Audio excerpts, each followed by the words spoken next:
ਵਾਹਿਗੁਰੂ ਜੀ ਕੀ ਫਤਿਹ। Vegan ਵਿਨਾਸ਼ਨ ਸੋਏ ਦੋਹਰਾ ਏਕ ਓੰਕਾਰ ਸਤਿਗੁਰੂ।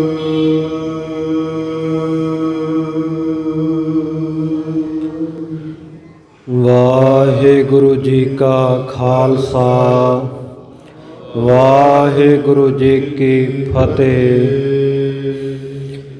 ਸਤਿਗੁਰਾਂ ਦੀ ਸਾਜੀ ਨਵਾਜੀ, ਗੁਰੂ ਪਿਆਰੀ, ਗੁਰੂ ਸਵਾਰੀ, ਗੁਰੂ ਖਾਲਸਾ ਸਾਧ ਸੰਗਤ ਜੀ। ਪਾਤਿਤ ਪਾਵਨ ਭਗਤ ਵਛਲ ਕਿਰਪਾ ਦੇ ਖਜ਼ਾਨੇ ਸਤਿਗੁਰੂ, ਬਾਣੀ ਗੁਰੂ ਸ਼ਬਦ ਗੁਰੂ, ਰਾਜਾਨ ਰਾਜ ਭਾਨਾਨ ਭਾਨ, ਦੇਵਾਨ ਦੇਵ ਉਪਮਾ ਮਹਾਨ ਸ਼ਹਿਨਸ਼ਾਹ। ਜੁਗੋ ਜੁਗ ਅਟਲ ਧੰਨ ਧੰਨ ਆਦਿ ਸ੍ਰੀ ਗੁਰੂ ਗ੍ਰੰਥ ਸਾਹਿਬ ਮਹਾਰਾਜ ਗਰੀਬ ਨਵਾਜ ਪਾਤਸ਼ਾਹ ਸਾਹਿਬ ਜੀ ਦੇ ਚਰਨਾਂ ਦੇ ਵਿੱਚ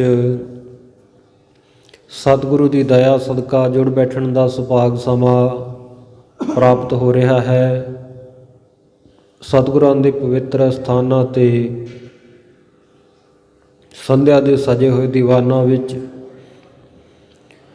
ਹਾਜ਼ਰੀਆਂ ਭਰਨ ਵਾਲੇ ਗੁਰਮੁਖਾਂ ਨੇ ਰੱਬੀ ਬਾਣੀ ਦੇ ਕੀਰਤਨ ਸਰਵਣ ਕੀਤੇ ਹਨ। ਉਪਰੰਤ ਰਹਿਰਾਸ ਸਾਹਿਬ ਜੀ ਦੇ ਪਾਠ ਗੁਰੂ ਕੀ ਹਾਜ਼ਰ ਹਜ਼ੂਰੀ ਵਿੱਚ ਬੈਠ ਕੇ ਆਪ ਜੀ ਨੇ ਸਰਵਣ ਕਰਕੇ ਲਾਹਾ ਪ੍ਰਾਪਤ ਕੀਤਾ, ਆਨੰਦ ਮਾਣਿਆ ਹੈ। ਉਸ ਤੋਂ ਬਾਅਦ ਸਤਿਗੁਰੂ ਜੀ ਦੇ ਪਾਵਨ ਪਵਿੱਤਰ ਅਸਥਾਨ ਦੇ ਉੱਤੇ ਜਿਵੇਂ ਕਿ ਲੜੀਵਾਰ ਕਥਾ ਦੀ ਮਰਿਆਦਾ ਹੈ, ਸਮਾਂ ਨਿਯਤ ਕੀਤਾ ਗਿਆ ਹੈ। ਰਹਿਰਾਸ ਸਾਹਿਬ ਦੇ ਪਾਠ ਤੋਂ ਬਾਅਦ ਗੁਰ ਇਤਿਹਾਸ ਦੀ ਕਥਾ ਹੋਵੇ। ਸੋ ਸ਼੍ਰੀ ਗੁਰਪ੍ਰਤਾਪ ਸੂਰਜ ਗ੍ਰੰਥ ਦੀ ਕਥਾ ਦੀ ਸਮਾਪਤੀ ਹੋ ਚੁੱਕੀ ਹੈ 2 ਦਿਨ ਪਹਿਲਾਂ। ਬੀਤੇ ਕੱਲ੍ਹ ਤੋਂ ਸਤਿਗੁਰੂ ਜੀ ਦੇ ਚਰਨਾਂ ਵਿੱਚ ਅਰਦਾਸ ਬੇਨਤੀ ਕਰਕੇ ਚੂੜਾਮਣੀ ਕਵੀ ਭਾਈ ਸਾਹਿਬ ਭਾਈ ਸੰਤੋਖ ਸਿੰਘ ਜੀ ਦੀ ਮਹਾਨ ਲਿਖਤ ਸ੍ਰੀ ਗੁਰੂ ਨਾਨਕ ਪ੍ਰਕਾਸ਼ ਗ੍ਰੰਥ ਦੀ ਕਥਾ ਆਰੰਭ ਹੋ ਚੁੱਕੀ ਹੈ। ਸਤਿਗੁਰੂ ਸੱਚੇ ਪਾਤਸ਼ਾਹ ਜੀ ਦੀ ਮਿਹਰ ਦਾ ਸਦਕਾ ਬੀਤੇ ਕੱਲ੍ਹ ਹੋਈ ਆਰੰਭ ਇਸ ਕਥਾ ਦੇ ਵਿੱਚ ਆਪਾਂ ਨੇ ਅਰਥ ਸਰਵਣ ਕੀਤੇ। ਇੱਕ ਓੰਕਾਰ ਸਤਿਗੁਰ ਪ੍ਰਸਾਦ ਜੋ ਕਵੀ ਜੀ ਨੇ ਆਪਣੀ ਲਿਖਤ ਤੋਂ ਪਹਿਲਾਂ ਆਪਣੀ ਇਸ਼ਟਾ ਭਾਵ ਨੂੰ ਜਣਾਉਂਦਿਆਂ ਹੋਇਆਂ, ਆਪਣੀ ਸ਼ਰਧਾ ਭਾਵਨਾ, ਆਪਣੀ ਨਿਮਰਤਾ ਦਾ ਪ੍ਰਗਟਾਵਾ ਕਰਦਿਆਂ ਹੋਇਆਂ ਕਿ ਮੇਰੇ ਲਈ ਗੁਰੂ ਕੀ ਬਾਣੀ ਪ੍ਰਮੁੱਖ ਹੈ, ਆਪਣੀ ਲਿਖਤ ਮੈਂ ਆਪਣੇ ਅੱਖਰ ਬਾਅਦ ਵਿੱਚ ਲਿਖਣੇ ਸ਼ੁਰੂ ਕਰਾਂਗਾ। ਸੋ ਇਸ ਮੰਗਲ ਦੀ ਕਥਾ ਬੀਤੇ ਕੱਲ੍ਹ ਆਪਾਂ ਸਰਵਣ ਕਰ ਲਈ ਹੈ। ਸੋ ਇਹਦੇ ਸੰਖੇਪ ਅਰਥ ਆਪਾਂ ਇੱਕ ਵਾਰ ਅੱਜ ਫਿਰ ਕਰਕੇ, ਜਿਵੇਂ ਕਵੀ ਜੀ ਨੇ ਅੱਗੇ ਇਸ਼ਟ ਮਰਿਆਦਾ ਦਾ ਮੰਗਲ ਕੀਤਾ ਹੈ। ਏਕ ਓੰਕਾਰਾ ਸਤਿਗੁਰੂ ਤਿਹ ਪ੍ਰਸਾਦ ਸੱਚ ਹੋਏ, ਵਾਹਿਗੁਰੂ ਜੀ ਕੀ ਫਤਿਹ, ਵਿਘਨ ਵਿਨਾਸ਼ਨ ਸੋਏ। ਇਹਦੇ ਅਰਥ ਕਰਾਂਗੇ। ਪਰ ਕਵੀ ਜੀ ਦੇ ਲਿਖੇ ਹੋਏ ਇਹਨਾਂ ਮੰਗਲਾ ਚਰਨਾਂ ਦੇ ਅਰਥਾਂ ਦੀ ਪ੍ਰਾਰੰਭਤਾ ਤੋਂ ਪਹਿਲਾਂ, ਕਿਉਂਕਿ ਆਪਾਂ ਲੰਮਾ ਸਮਾਂ ਇਹ ਸਾਰੀ ਕਥਾ ਗੁਰੂ ਕਿਰਪਾ ਦੁਆਰਾ ਸਰਵਣ ਕਰਨੀ ਹੈ, ਕਵੀ ਜੀ ਬਾਰੇ ਕੁਝ ਕੁ ਜਾਣ ਲਈਏ। ਇਸ ਗ੍ਰੰਥ ਦੇ ਕਰਤੇ ਬਾਰੇ, ਇਸ ਗ੍ਰੰਥ ਨੂੰ ਲਿਖਣ ਵਾਲੇ ਬਾਰੇ। ਕਿਉਂਕਿ ਜੇ ਆਪਾਂ ਕਥਾ ਸੁਣ ਰਹੇ ਹਾਂ ਤੇ ਉਹ ਕਥਾ ਦਾ ਲਿਖਾਰੀ ਜਿਹੜਾ ਹੈ, ਸਾਨੂੰ ਉਹਦੇ ਬਾਰੇ ਵੀ ਪਤਾ ਹੋਣਾ ਚਾਹੀਦਾ ਹੈ, ਗ੍ਰੰਥ ਬਾਰੇ ਵੀ ਪਤਾ ਹੋਣਾ ਚਾਹੀਦਾ ਕਿਹੜਾ ਗ੍ਰੰਥ ਹੈ ਇਹ, ਕਿਸ ਗ੍ਰੰਥ ਦੇ ਵਿੱਚ ਕਥਾ ਲਿਖੀ ਗਈ ਹੈ, ਕਦੋਂ ਲਿਖੀ ਗਈ ਹੈ, ਕਵੀ ਜੀ ਦੇ ਮਾਤਾ ਪਿਤਾ ਕੌਣ ਸੀ, ਉਹਨਾਂ ਦੇ ਵਿੱਦਿਆ ਉਸਤਾਦ ਅੱਖਰ ਦਾਤੇ ਕੌਣ ਸਨ। ਇਹ ਸਾਰੀਆਂ ਚੀਜ਼ਾਂ ਨੂੰ ਪਹਿਲਾਂ ਆਪਾਂ ਕੁਝ ਕੁ ਸਮਾਂ ਜਾਣਾਂਗੇ। ਉਸ ਤੋਂ ਬਾਅਦ ਫਿਰ ਆਪਾਂ ਜਿਵੇਂ ਕਵੀ ਜੀ ਲੜੀਵਾਰ ਇਹ ਮੰਗਲ ਕਰਦੇ ਜਾਣਗੇ, ਆਪਾਂ ਉਹਨਾਂ ਦੇ ਅਰਥ ਰਲ ਮਿਲ ਕੇ ਵਿਚਾਰਦੇ ਜਾਵਾਂਗੇ। ਭਾਵੇਂ ਕਿ ਸ਼੍ਰੀ ਨਾਨਕ ਪ੍ਰਕਾਸ਼ ਦੀ ਕਥਾ ਔਰ ਕਥਾ ਦੇ ਵਿੱਚ ਜਿਹੜੇ ਮੰਗਲ ਕਵੀ ਜੀ ਨੇ ਲਿਖੇ ਆ, ਬਹੁਤ ਮਹਿੰਗੀ ਸ਼ਬਦਾਵਲੀ ਵਰਤੀ ਹੈ ਉਹਨਾਂ ਨੇ। ਬੜੇ ਕਠਿਨ ਹੈ ਇਹਦੇ ਅਰਥ ਕਰਨੇ, ਪਰ ਗੁਰੂ ਚਰਨਾਂ ਵਿੱਚ ਅਰਦਾਸ ਹੈ ਸਤਿਗੁਰੂ ਆਪ ਕਿਰਪਾ ਕਰਕੇ ਸੇਵਾਵਾਂ ਲੈਣਗੇ। ਭਾਈ ਸਾਹਿਬ ਭਾਈ ਸੰਤੋਖ ਸਿੰਘ ਜੀ, ਜਿਨ੍ਹਾਂ ਨੂੰ ਚੂੜਾਮਣੀ ਕਵੀ ਹੋਣ ਦਾ ਮਾਣ ਪ੍ਰਾਪਤ ਹੈ, ਇਸਤਰੀਆਂ ਦੇ ਪੁਰਾਤਨ ਸਮਿਆਂ ਵਿੱਚ ਪਹਿਨਿਆ ਜਾਣ ਵਾਲਾ ਗਹਿਣਾ, ਸ਼੍ਰੋਮਣੀ ਗਹਿਣਾ, ਉਹਨੂੰ ਚੂੜਾਮਣੀ ਕਿਹਾ ਜਾਂਦਾ ਸੀ। ਇਸੇ ਤਰ੍ਹਾਂ ਕਵੀ ਰਾਜ, ਕਵਿਤਾਵਾਂ ਲਿਖਣ ਵਾਲੇ ਬਹੁਤ ਹੋਏ ਹੈ, ਪਰ ਗੁਰੂ ਕਾ ਸ਼ਰਧਾ ਭਾਵਨਾ ਵਾਲਾ ਸਿੱਖ ਭਾਈ ਸੰਤੋਖ ਸਿੰਘ ਜੀ ਉਹ ਐਸਾ ਕਵੀ ਹੋਇਆ ਜਿਨ੍ਹਾਂ ਨੂੰ ਕਵੀਆਂ ਦੇ ਵਿੱਚੋਂ ਸਿਰਮੌਰਤਾ ਪ੍ਰਾਪਤ ਹੈ। ਜਿਵੇਂ ਚੂੜਾਮਣੀ ਗਹਿਣੇ ਨੂੰ ਗਹਿਣਿਆਂ ਵਿੱਚੋਂ ਸਿਰਮੌਰਤਾ ਪ੍ਰਾਪਤ ਹੈ, ਇਸੇ ਤਰ੍ਹਾਂ ਕਵੀਆਂ ਦੇ ਵਿੱਚੋਂ ਪ੍ਰਮੁੱਖ ਕਵੀ ਸਤਿਗੁਰੂ ਜੀ ਦੀ ਮਹਿਮਾ ਨੂੰ ਲਿਖਣ ਵਾਲੇ ਧੰਨ ਲਿਖਾਰੀ ਨਾਨਕਾ ਜਿਨ ਨਾਮ ਲਿਖਾਇਆ ਸੱਚ, ਉਹ ਭਾਈ ਸੰਤੋਖ ਸਿੰਘ ਜੀ ਨੂੰ ਚੂੜਾਮਣੀ ਕਵੀ ਦੇ ਖਿਤਾਬ ਦੇ ਨਾਲ ਗੁਰੂ ਪੰਥ ਨੇ ਨਿਵਾਜਿਆ ਹੋਇਆ ਹੈ। ਭਾਈ ਸੰਤੋਖ ਸਿੰਘ ਜੀ ਦੇ ਸਤਿਕਾਰਯੋਗ ਪਿਤਾ ਜੀ ਦਾ ਨਾਂ ਜੋ ਇਹਨਾਂ ਦੀ ਰਚਨਾ ਦੇ ਵਿੱਚੋਂ ਪਤਾ ਲੱਗਦਾ ਹੈ, ਸਰਦਾਰ ਦੇਵਾ ਸਿੰਘ ਹੈ। ਕਵੀ ਜੀ ਦੇ ਸਤਿਕਾਰਯੋਗ ਮਾਤਾ ਜੀ ਦਾ ਨਾਮ ਉਹਨਾਂ ਦੀ ਰਚਨਾ ਦੇ ਵਿੱਚ ਨਹੀਂ ਆਇਆ। ਇੱਕ ਦੋ ਜਗ੍ਹਾ ਦੇ ਉੱਤੇ ਉਹਨਾਂ ਨੇ ਲਿਖਿਆ ਜ਼ਰੂਰ ਹੈ, ਮੈਂ ਆਪਣੀ ਮਾਤਾ ਦੇ ਚਰਨਾਂ 'ਤੇ ਨਮਸਕਾਰ ਕਰਦਾ ਹਾਂ, ਪਰੰਤੂ ਖੋਜੀ ਵਿਦਵਾਨਾਂ ਨੇ ਭਾਈ ਵੀਰ ਸਿੰਘ ਜੀ ਵਰਗੇ ਮਹਾਨ ਕਵੀਆਂ ਨੇ ਇਹ ਮਿਹਨਤ ਕਰਕੇ, ਇਹ ਖੋਜ ਕਰਕੇ ਪਤਾ ਕੀਤਾ ਹੈ ਕਿ ਕਵੀ ਜੀ ਦੀ ਮਾਤਾ ਜੀ ਦਾ ਨਾਮ ਰਜ਼ਾਦੀ, ਰਜਾਦੇਈ ਜਾਂ ਰਾਏਜਾਦੀ ਲਿਖਿਆ ਆਉਂਦਾ ਹੈ, ਪਰ ਕਿਉਂਕਿ ਸਾਰਾ ਪਰਿਵਾਰ ਅੰਮ੍ਰਿਤਧਾਰੀ ਸੀ, ਇਸ ਕਰਕੇ ਉਹਨਾਂ ਦੀ ਮਾਤਾ ਦਾ ਨਾਮ ਜਿਹੜਾ ਨਿਰਣਾ ਕੀਤਾ ਵਿਦਵਾਨਾਂ ਨੇ ਰਾਜ ਕੌਰ ਲਿਖਿਆ। ਪਿਤਾ ਸਰਦਾਰ ਦੇਵਾ ਸਿੰਘ ਜੀ, ਮਾਤਾ ਦਾ ਨਾਮ ਰਾਜ ਕੌਰ ਹੈ। ਇਹਨਾਂ ਦੇ ਵਡੇਰੇ ਸਰਦਾਰ ਦੇਵਾ ਸਿੰਘ ਜੀ ਹੋਰੀ ਇਹ ਜਗਾਦਰੀ ਦੇ ਕੋਲ ਇੱਕ ਨਗਰ ਹੈ ਬੂੜੀਆ, ਉਸ ਬੂੜੀਏ ਨਗਰ ਦੇ ਵਿੱਚ ਰਹਿੰਦੇ ਸਨ। ਉੱਥੇ ਵੀ ਉਹਨਾਂ ਦਾ ਘਰ ਸੀ, ਪਰ ਕਵੀ ਜੀ ਦੇ ਜਨਮ ਤੋਂ ਕੁਝ ਕੁ ਸਮਾਂ ਪਹਿਲਾਂ ਇਹ ਮਾਝੇ ਦੇ ਵਿੱਚ ਤਰਨਤਾਰਨ ਸਾਹਿਬ ਝਬਾਲ ਦੇ ਕੋਲ ਇੱਕ ਨਗਰ ਹੈ, ਉਸ ਨਗਰ ਦੇ ਵਿੱਚ ਆ ਕੇ ਰਹਿਣ ਲੱਗੇ ਸੀ, ਜਿਸ ਦਾ ਨਾਮ ਹੈ ਨੂਰ ਦੀ ਸਰਾਂ। ਨੂਰ ਦੀ ਸਰਾਂ ਨਗਰ ਦੇ ਵਿੱਚ ਆ ਕੇ ਇਹ ਰਹਿਣ ਲੱਗ ਪਏ ਸਨ, ਔਰ ਇੱਥੇ ਹੀ ਭਾਈ ਸੰਤੋਖ ਸਿੰਘ ਜੀ ਦਾ ਜਨਮ ਹੋਇਆ ਹੈ, ਨੂਰ ਦੀ ਸਰਾਂ ਨਗਰ ਦੇ ਵਿੱਚ। ਔਰ ਇਹ ਨੂਰ ਦੀ ਸਰਾਂ ਬੜਾ ਇਤਿਹਾਸਕ ਨਗਰ ਹੈ, ਜਿੱਥੇ ਇਸ ਨਗਰ ਨੇ ਭਾਈ ਸੰਤੋਖ ਸਿੰਘ ਜੀ ਵਰਗਾ ਹੀਰਾ ਕਵੀ ਪੈਦਾ ਕੀਤਾ ਹੈ, ਜਿਸ ਨੇ ਸਾਨੂੰ ਇਤਿਹਾਸ ਦਾ ਇਹ ਬਹੁਤ ਵੱਡਾ ਖਜ਼ਾਨਾ ਬਖਸ਼ ਦਿੱਤਾ ਹੈ। ਉੱਥੇ ਸਾਧ ਸੰਗਤ ਜੀ ਇਸੇ ਨਗਰ ਦੇ ਵਿੱਚ ਬਾਬਾ ਬੋਤਾ ਸਿੰਘ ਜੀ ਵੀ ਹੋਏ ਆ, ਜਿਨ੍ਹਾਂ ਨੇ ਮੁਗਲਿਆ ਰਾਜ ਦੇ ਵਿੱਚ ਜਦੋਂ ਇਹ ਗੱਲ ਸੁਣੀ ਸੀ ਵੀ ਸਿੱਖ ਤਾਂ ਖਤਮ ਹੋ ਚੁੱਕੇ ਆ, ਐਵੇਂ ਕੋਈ ਬਹਿਰੂਪੀਏ ਹੋਣੇ ਆ, ਸਿੱਖਾਂ ਵਰਗਾ ਭੇਸ ਧਾਰਨ ਕੀਤਾ ਹੋਣਾ, ਇਹਨੂੰ ਆਪਣੀ ਹੋਂਦ ਦਾ ਸਵਾਲ ਬਣਾ ਲਿਆ ਸੀ, ਆਪਣੀ ਹਸਤੀ ਦਾ, ਕਿ ਸਾਡੀ ਹਸਤੀ ਨੂੰ, ਸਿੱਖਾਂ ਦੀ ਹੋਂਦ ਨੂੰ ਇਹ ਜ਼ਾਲਮ ਲੋਕ, ਇਹ ਮੁਗਲ ਲੋਕ ਸਮਝਦੇ ਆ ਸਿੱਖਾਂ ਨੂੰ ਖਤਮ ਕਰ ਦਿੱਤਾ ਗਿਆ, ਖਾਲਸੇ ਖਤਮ ਹੋ ਗਏ ਆ। ਤਾਂ ਉਸ ਵੇਲੇ ਇਹਨਾਂ ਨੇ ਸੰਕੇਤ ਮਾਤਰ ਕਿ ਖਾਲਸੇ ਹਲੇ ਜਿਉਂਦੇ ਆ, ਅਸੀਂ ਰਾਜ ਵੀ ਕਰ ਸਕਦੇ ਹਾਂ, ਅਸੀਂ ਟੈਕਸ ਵੀ ਲੈ ਸਕਦੇ ਹਾਂ। ਅਤੇ ਇਹਨਾਂ ਨੇ ਸਾਧ ਸੰਗਤ ਜੀ ਬਾਬਾ ਬੋਤਾ ਸਿੰਘ ਜੀ ਅਤੇ ਬਾਬਾ ਗਰਜਾ ਸਿੰਘ ਜੀ ਨੇ ਨਾਕਾ ਲਾ ਲਿਆ ਸੀ ਨੂਰ ਦੀ ਸਰਾਂ ਦੇ ਕੋਲ। ਆਏ ਗਏ ਤੋਂ ਟੈਕਸ ਲੈਣ ਲੱਗ ਗਏ ਸਨ। ਜਦੋਂ ਲੋਕ ਕਹਿੰਦੇ ਸਨ ਕਿ ਜੀ ਮੁਗਲਾਂ ਦਾ ਰਾਜ ਆ, ਅਸੀਂ ਮੁਗਲਾਂ ਨੂੰ ਪਿੱਛੇ ਚੁੰਗੀ ਕਟਾ ਆਏ ਹਾਂ, ਟੈਕਸ ਕਟਾ ਆਏ ਹਾਂ, ਕਰ ਦੇ ਆਏ ਹਾਂ, ਤੁਹਾਨੂੰ ਅਸੀਂ ਕਰ ਕਿਹੜੀ ਗੱਲ ਦਾ ਦਈਏ, ਤੁਹਾਨੂੰ ਚੁੰਗੀ ਕਿਹੜੀ ਗੱਲ ਦੀ ਦਈਏ। ਤਾਂ ਉਸ ਵੇਲੇ ਬਾਬਾ ਬੋਤਾ ਸਿੰਘ ਜੀ, ਬਾਬਾ ਗਰਜਾ ਸਿੰਘ ਜੀ ਇਹ ਗਰਜ ਕੇ ਕਹਿੰਦੇ ਸੀ ਕਿ ਪਿੱਛੇ ਹੋਏਗਾ ਮੁਗਲਾਂ ਦਾ ਰਾਜ, ਪਰ ਆਹ ਇਲਾਕੇ ਵਿੱਚ ਖਾਲਸੇ ਦਾ ਰਾਜ ਹੈ, ਇਹ ਖਾਲਸਾ ਰਾਜ ਦੀ ਚੁੰਗੀ ਲਾਈ ਹੋਈ ਹੈ। ਅਤੇ ਸੁਨੇਹਾ ਦੇ ਕੇ ਭੇਜ ਦਿੱਤਾ ਸੀ, ਕਹਿੰਦੇ ਜੀ ਅਸੀਂ ਤੁਹਾਡੀ ਸ਼ਿਕਾਇਤ ਕਰਾਂਗੇ ਮੁਗਲਾਂ ਦੇ ਕੋਲੇ, ਸਰਕਾਰ ਕੋਲੇ ਤੁਹਾਡੀ ਸ਼ਿਕਾਇਤ ਕਰਾਂਗੇ। ਬਾਬਾ ਬੋਤਾ ਸਿੰਘ ਜੀ ਕਹਿੰਦੇ ਭਲੇ ਮਾਨਸੋ, ਇਸੇ ਕਰਕੇ ਤਾਂ ਅਸੀਂ ਨਾਕਾ ਲਾਇਆ ਕਿ ਕੋਈ ਜਾ ਕੇ ਉਹਨਾਂ ਨੂੰ ਦੱਸੇ ਵੀ ਖਾਲਸੇ ਹਲੇ ਜਿਉਂਦੇ ਹੈ। ਬੋਲੋ ਸਤਨਾਮ ਸ਼੍ਰੀ ਵਾਹਿਗੁਰੂ। ਖਾਲਸੇ ਨੂੰ ਤੁਸੀਂ ਖਤਮ ਨਹੀਂ ਕਰ ਸਕੇ। ਜ਼ਕਰੀਏ ਦਾ ਇਹ ਭੁਲੇਖਾ ਨਿਕਲ ਜਾਵੇ, ਉਹ ਸਮਝਦਾ ਹੈ ਕਿ ਮੈਂ ਸਿੱਖਾਂ ਨੂੰ ਖਤਮ ਕਰ ਦਿੱਤਾ ਹੈ, ਮੈਂ ਸਿੱਖਾਂ ਦੇ ਸਿਰਾਂ ਦੇ ਮੁੱਲ ਪਾ ਦਿੱਤੇ ਹੈ। ਅਸੀਂ ਇਹੀ ਦੱਸਣ ਵਾਸਤੇ ਇੱਥੇ ਨਾਕਾ ਲਾਇਆ ਹੈ, ਖਾਲਸਾ ਰਾਜ ਦੀ ਚੁੰਗੀ ਲਾਈ ਹੈ। ਕੋਈ ਜਾ ਕੇ ਉਹਨਾਂ ਨੂੰ ਦੱਸ ਦੇਵੇ। ਚਿੱਠੀ ਲਿਖ ਕੇ ਭੇਜੀ, ਚਿੱਠੀ ਲਿਖੇ ਸਿੰਘ ਬੋਤਾ, ਹੱਥ ਹੈ ਸੋਟਾ। ਆਨਾ ਲਾਇਆ ਗੱਡੇ ਨੂੰ ਤੇ ਪੈਸਾ ਲਾਇਆ ਖੋਤਾ। ਆਖੋ ਭਾਬੀ ਖਾਨੀ ਨੂੰ, ਯਉ ਆਖੇ ਸਿੰਘ ਬੋਤਾ। ਭਾਬੀ ਕਿਹਨੂੰ ਆਖਿਆ? ਜ਼ਕਰੀਆ ਖਾਨ ਦੀ ਜਿਹੜੀ ਭੈਣ ਸੀ ਨਾ, ਉਹ ਸਾਧ ਸੰਗਤ ਜੀ ਇੱਥੇ ਨੇੜਲੇ ਪਿੰਡ ਦੇ ਵਿੱਚ ਇੱਕ ਮੁਗਲ ਨੂੰ, ਇੱਕ ਤੁਰਕ ਨੂੰ ਵਿਆਹੀ ਹੋਈ ਸੀ। ਸੋ ਉਸ ਨਗਰ ਦਾ ਇਹ ਵਸਨੀਕ ਹੈ, ਉਸ ਨਗਰ ਦਾ, ਨੇੜਲੇ ਨਗਰ ਦਾ। ਤੇ ਇਸ ਕਰਕੇ ਉਸ ਨਗਰ ਦੇ ਬੰਦੇ ਨੂੰ ਵਿਆਹੀ ਹੋਣ ਕਰਕੇ ਜ਼ਕਰੀਆ ਖਾਨ ਦੀ ਭੈਣ ਨੂੰ ਬਾਬਾ ਬੋਤਾ ਸਿੰਘ ਭਾਬੀ ਕਹਿ ਰਿਹਾ,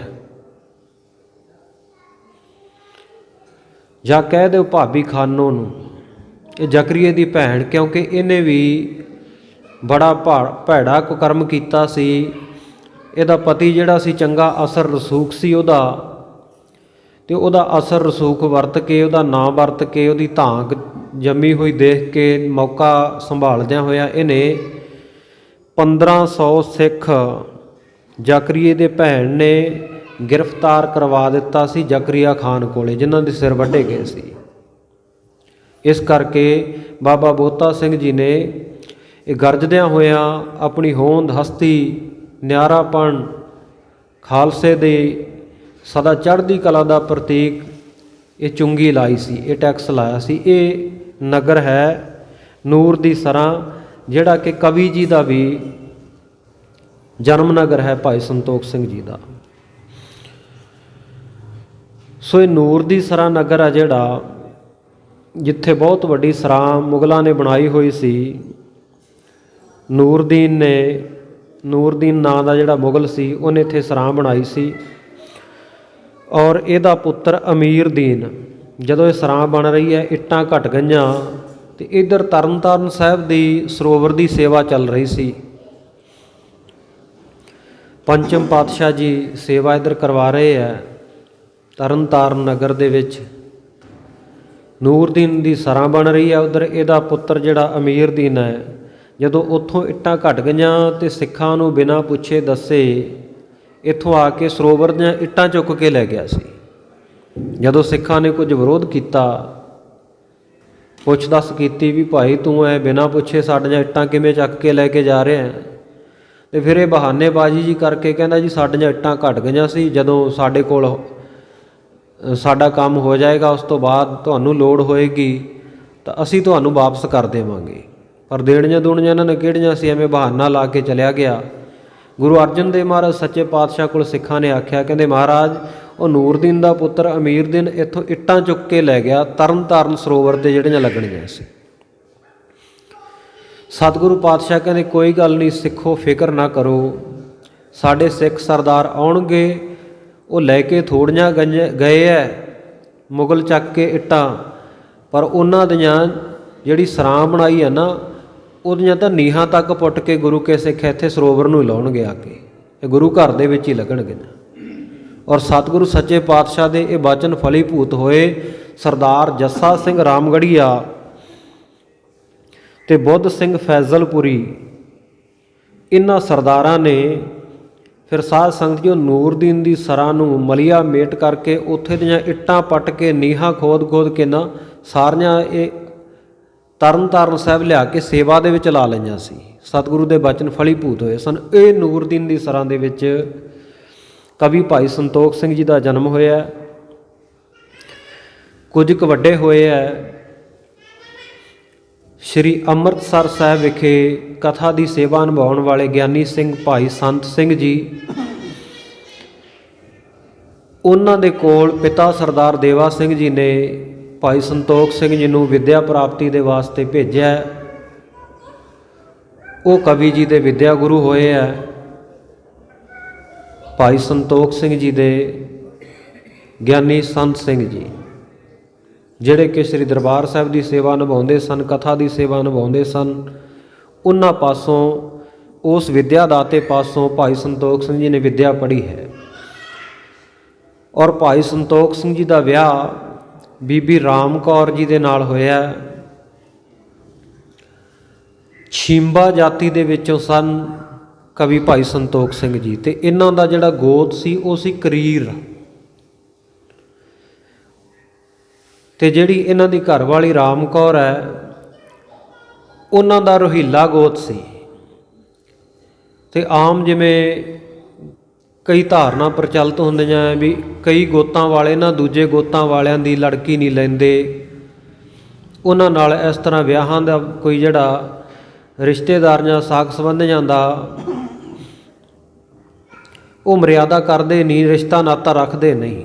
ਇਸੇ ਤਰ੍ਹਾਂ ਜਿਹੜੇ ਕਰੀਰ ਜਾਤੀ ਦੇ ਛਿੰਬੇ ਦਰਜੀ ਆ, ਉਹ ਸਾਧ ਸੰਗਤ ਜੀ ਰਹੀਲੇ ਜਾਤੀ ਦੀਆਂ ਲੜਕੀਆਂ ਉਹਨਾਂ ਨੂੰ ਆਪਣੇ ਘਰੀ ਨਹੀਂ ਵਸਾਉਂਦੇ ਸੀ, ਉੱਥੇ ਮੁੰਡੇ ਨਹੀਂ ਸੀ ਵਿਆਹੁੰਦੇ ਇਹਨਾਂ ਰਹੀਲਿਆਂ ਦੇ।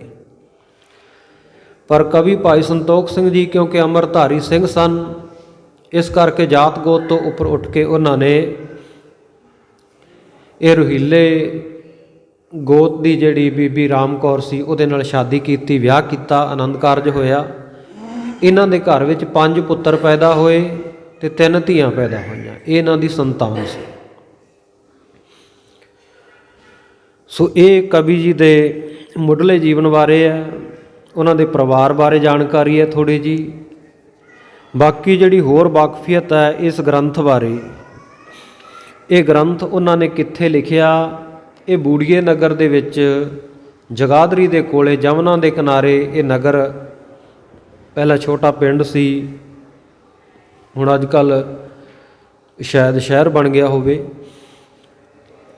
ਸੋ ਉਸ ਜਗ੍ਹਾ ਦੇ ਉੱਤੇ ਇਹ ਗ੍ਰੰਥ ਕੈਥਲ ਦੇ ਵਿੱਚ, ਕੈਥਲ ਦੇ ਰਾਜਾ ਮਹਾਰਾਜਾ ਉਦੈ ਸਿੰਘ ਜੀ ਹੋਏ ਹੈ, ਉਹਨਾਂ ਦੀ ਰਾਜਧਾਨੀ ਦੇ ਵਿੱਚ ਰਹਿੰਦਿਆਂ ਹੋਇਆਂ ਉੱਥੇ ਇਹਨਾਂ ਨੇ ਗ੍ਰੰਥ ਦੀ ਰਚਨਾ ਕੀਤੀ ਹੈ। ਗ੍ਰੰਥ ਰਚਨਾ ਦਾ ਜਿਹੜਾ ਕਾਲ ਸਮਾਂ ਉਹ 1780 ਇਹ ਸਮਾਂ ਜਿਹੜਾ ਲਿਖਿਆ ਹੋਇਆ ਮਿਲਦਾ ਹੈ, ਕਿਉਂਕਿ 1778 ਦੇ ਵਿੱਚ ਕਵੀ ਜੀ ਨੇ ਇੱਕ ਹੋਰ ਗ੍ਰੰਥ ਪਹਿਲਾਂ ਅਮਰਕੋਸ਼ ਨਾਂ ਦਾ ਉਹ ਸੰਪੂਰਨ ਕੀਤਾ। ਉਸ ਤੋਂ ਬਾਅਦ 1.5 ਕੁ ਸਾਲ ਲਾ ਕੇ ਕੱਤਕ ਦੀ ਪੂਰਨਮਾਸ਼ੀ 1780 ਬਿਕਰਮੀ ਸੰਮਤ ਹੈ, ਈਸਵੀ ਸਨ ਨਹੀਂ ਗਿਣਨਾ, ਬਿਕਰਮੀ ਸੰਮਤ, ਬਿਕਰਮੀ ਸੰਮਤ ਦਾ ਅਤੇ ਈਸਵੀ ਸਨ ਦਾ ਆਪਸ ਵਿੱਚ 57 ਵਰ੍ਹਿਆਂ ਦਾ ਫਰਕ ਹੁੰਦਾ।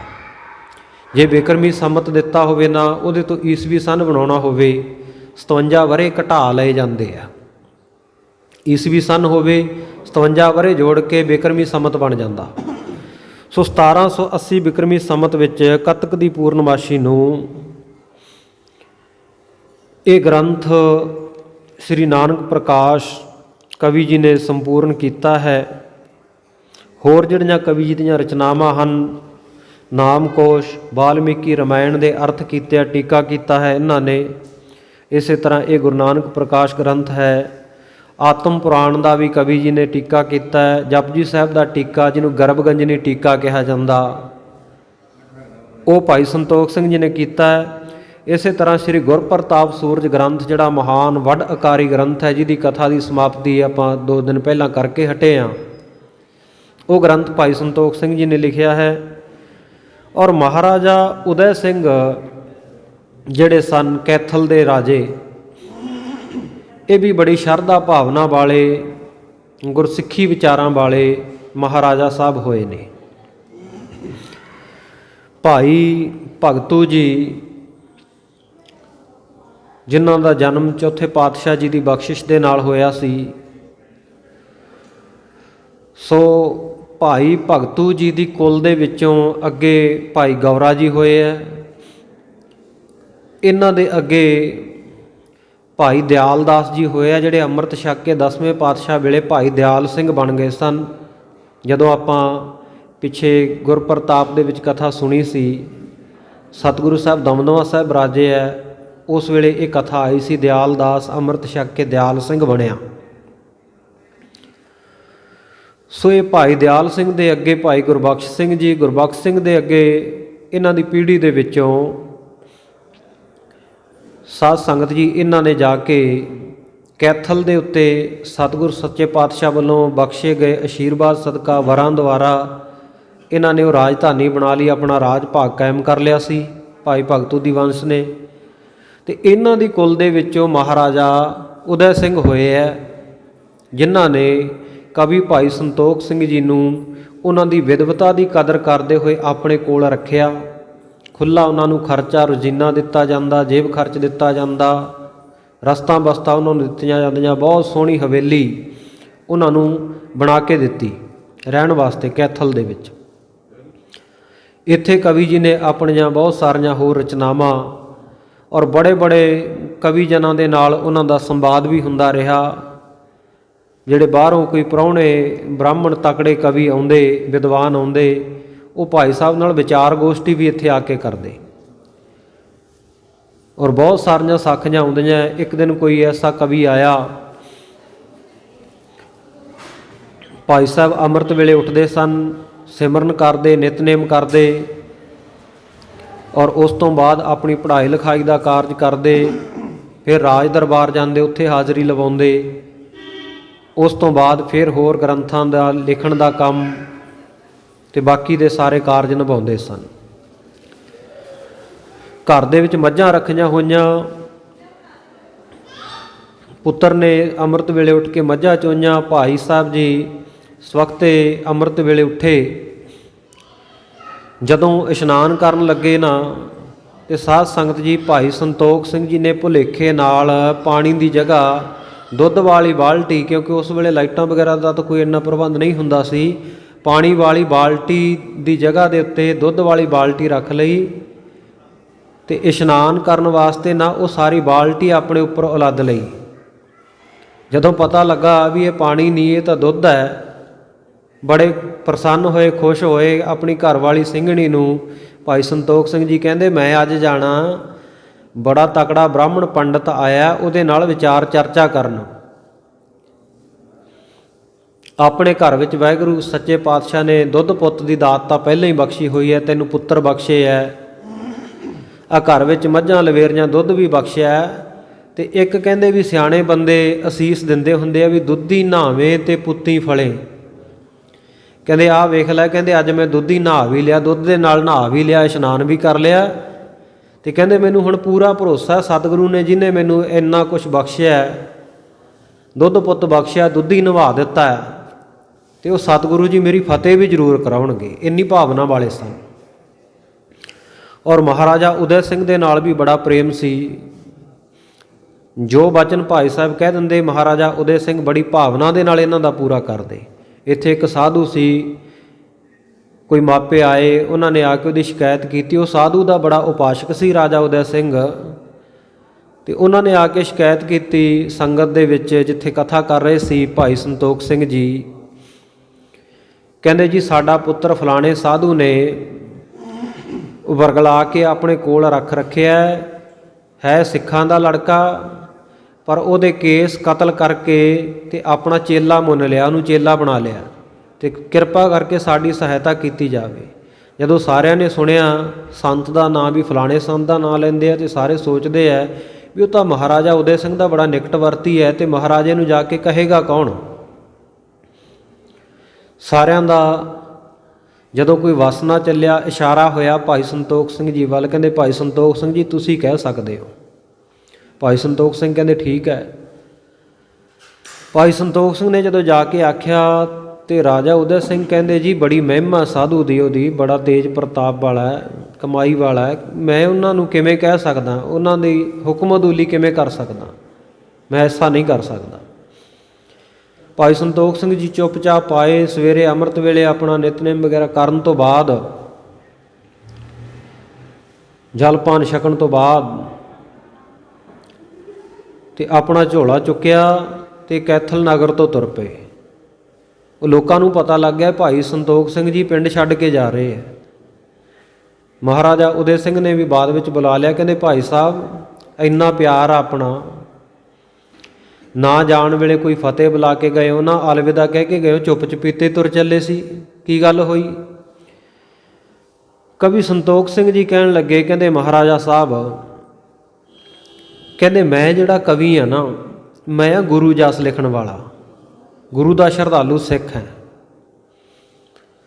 ਅਤੇ ਤੁਹਾਡੇ ਰਾਜ ਵਿੱਚ ਤੁਸੀਂ ਮੈਨੂੰ ਬਹੁਤ ਸੁੱਖ ਸਹੂਲਤਾਂ ਬਖਸ਼ੀਆਂ, ਤੁਸੀਂ ਮੇਰੇ ਬੜੇ ਮਿੱਤਰ ਪਿਆਰੇ ਹੋ, ਮੈਂ ਤੁਹਾਡਾ ਅਪਜਸ ਬਰਦਾਸ਼ਤ ਨਹੀਂ ਕਰ ਸਕਦਾ। ਕੋਈ ਤੁਹਾਡੀ ਨਿੰਦਿਆ ਕਰੇ, ਤੁਹਾਡੇ ਵਿਰੋਧ ਵਿੱਚ ਕੋਈ ਗੱਲ ਕਰੇ, ਮੈਂ ਸੁਣ ਨਹੀਂ ਸਕਦਾ। ਇਸ ਕਰਕੇ ਮੈਂ ਸੁਣਨ ਤੋਂ ਪਹਿਲਾਂ ਹੀ ਇਹ ਨਗਰ ਛੱਡ ਕੇ ਚੱਲਿਆ ਜਾ ਰਿਹਾ ਸੀ, ਪਰ ਤੁਹਾਡੇ ਸਿਪਾਹੀ ਮੈਨੂੰ ਫੇਰ ਘੇਰ ਕੇ ਲੈ ਆਏ।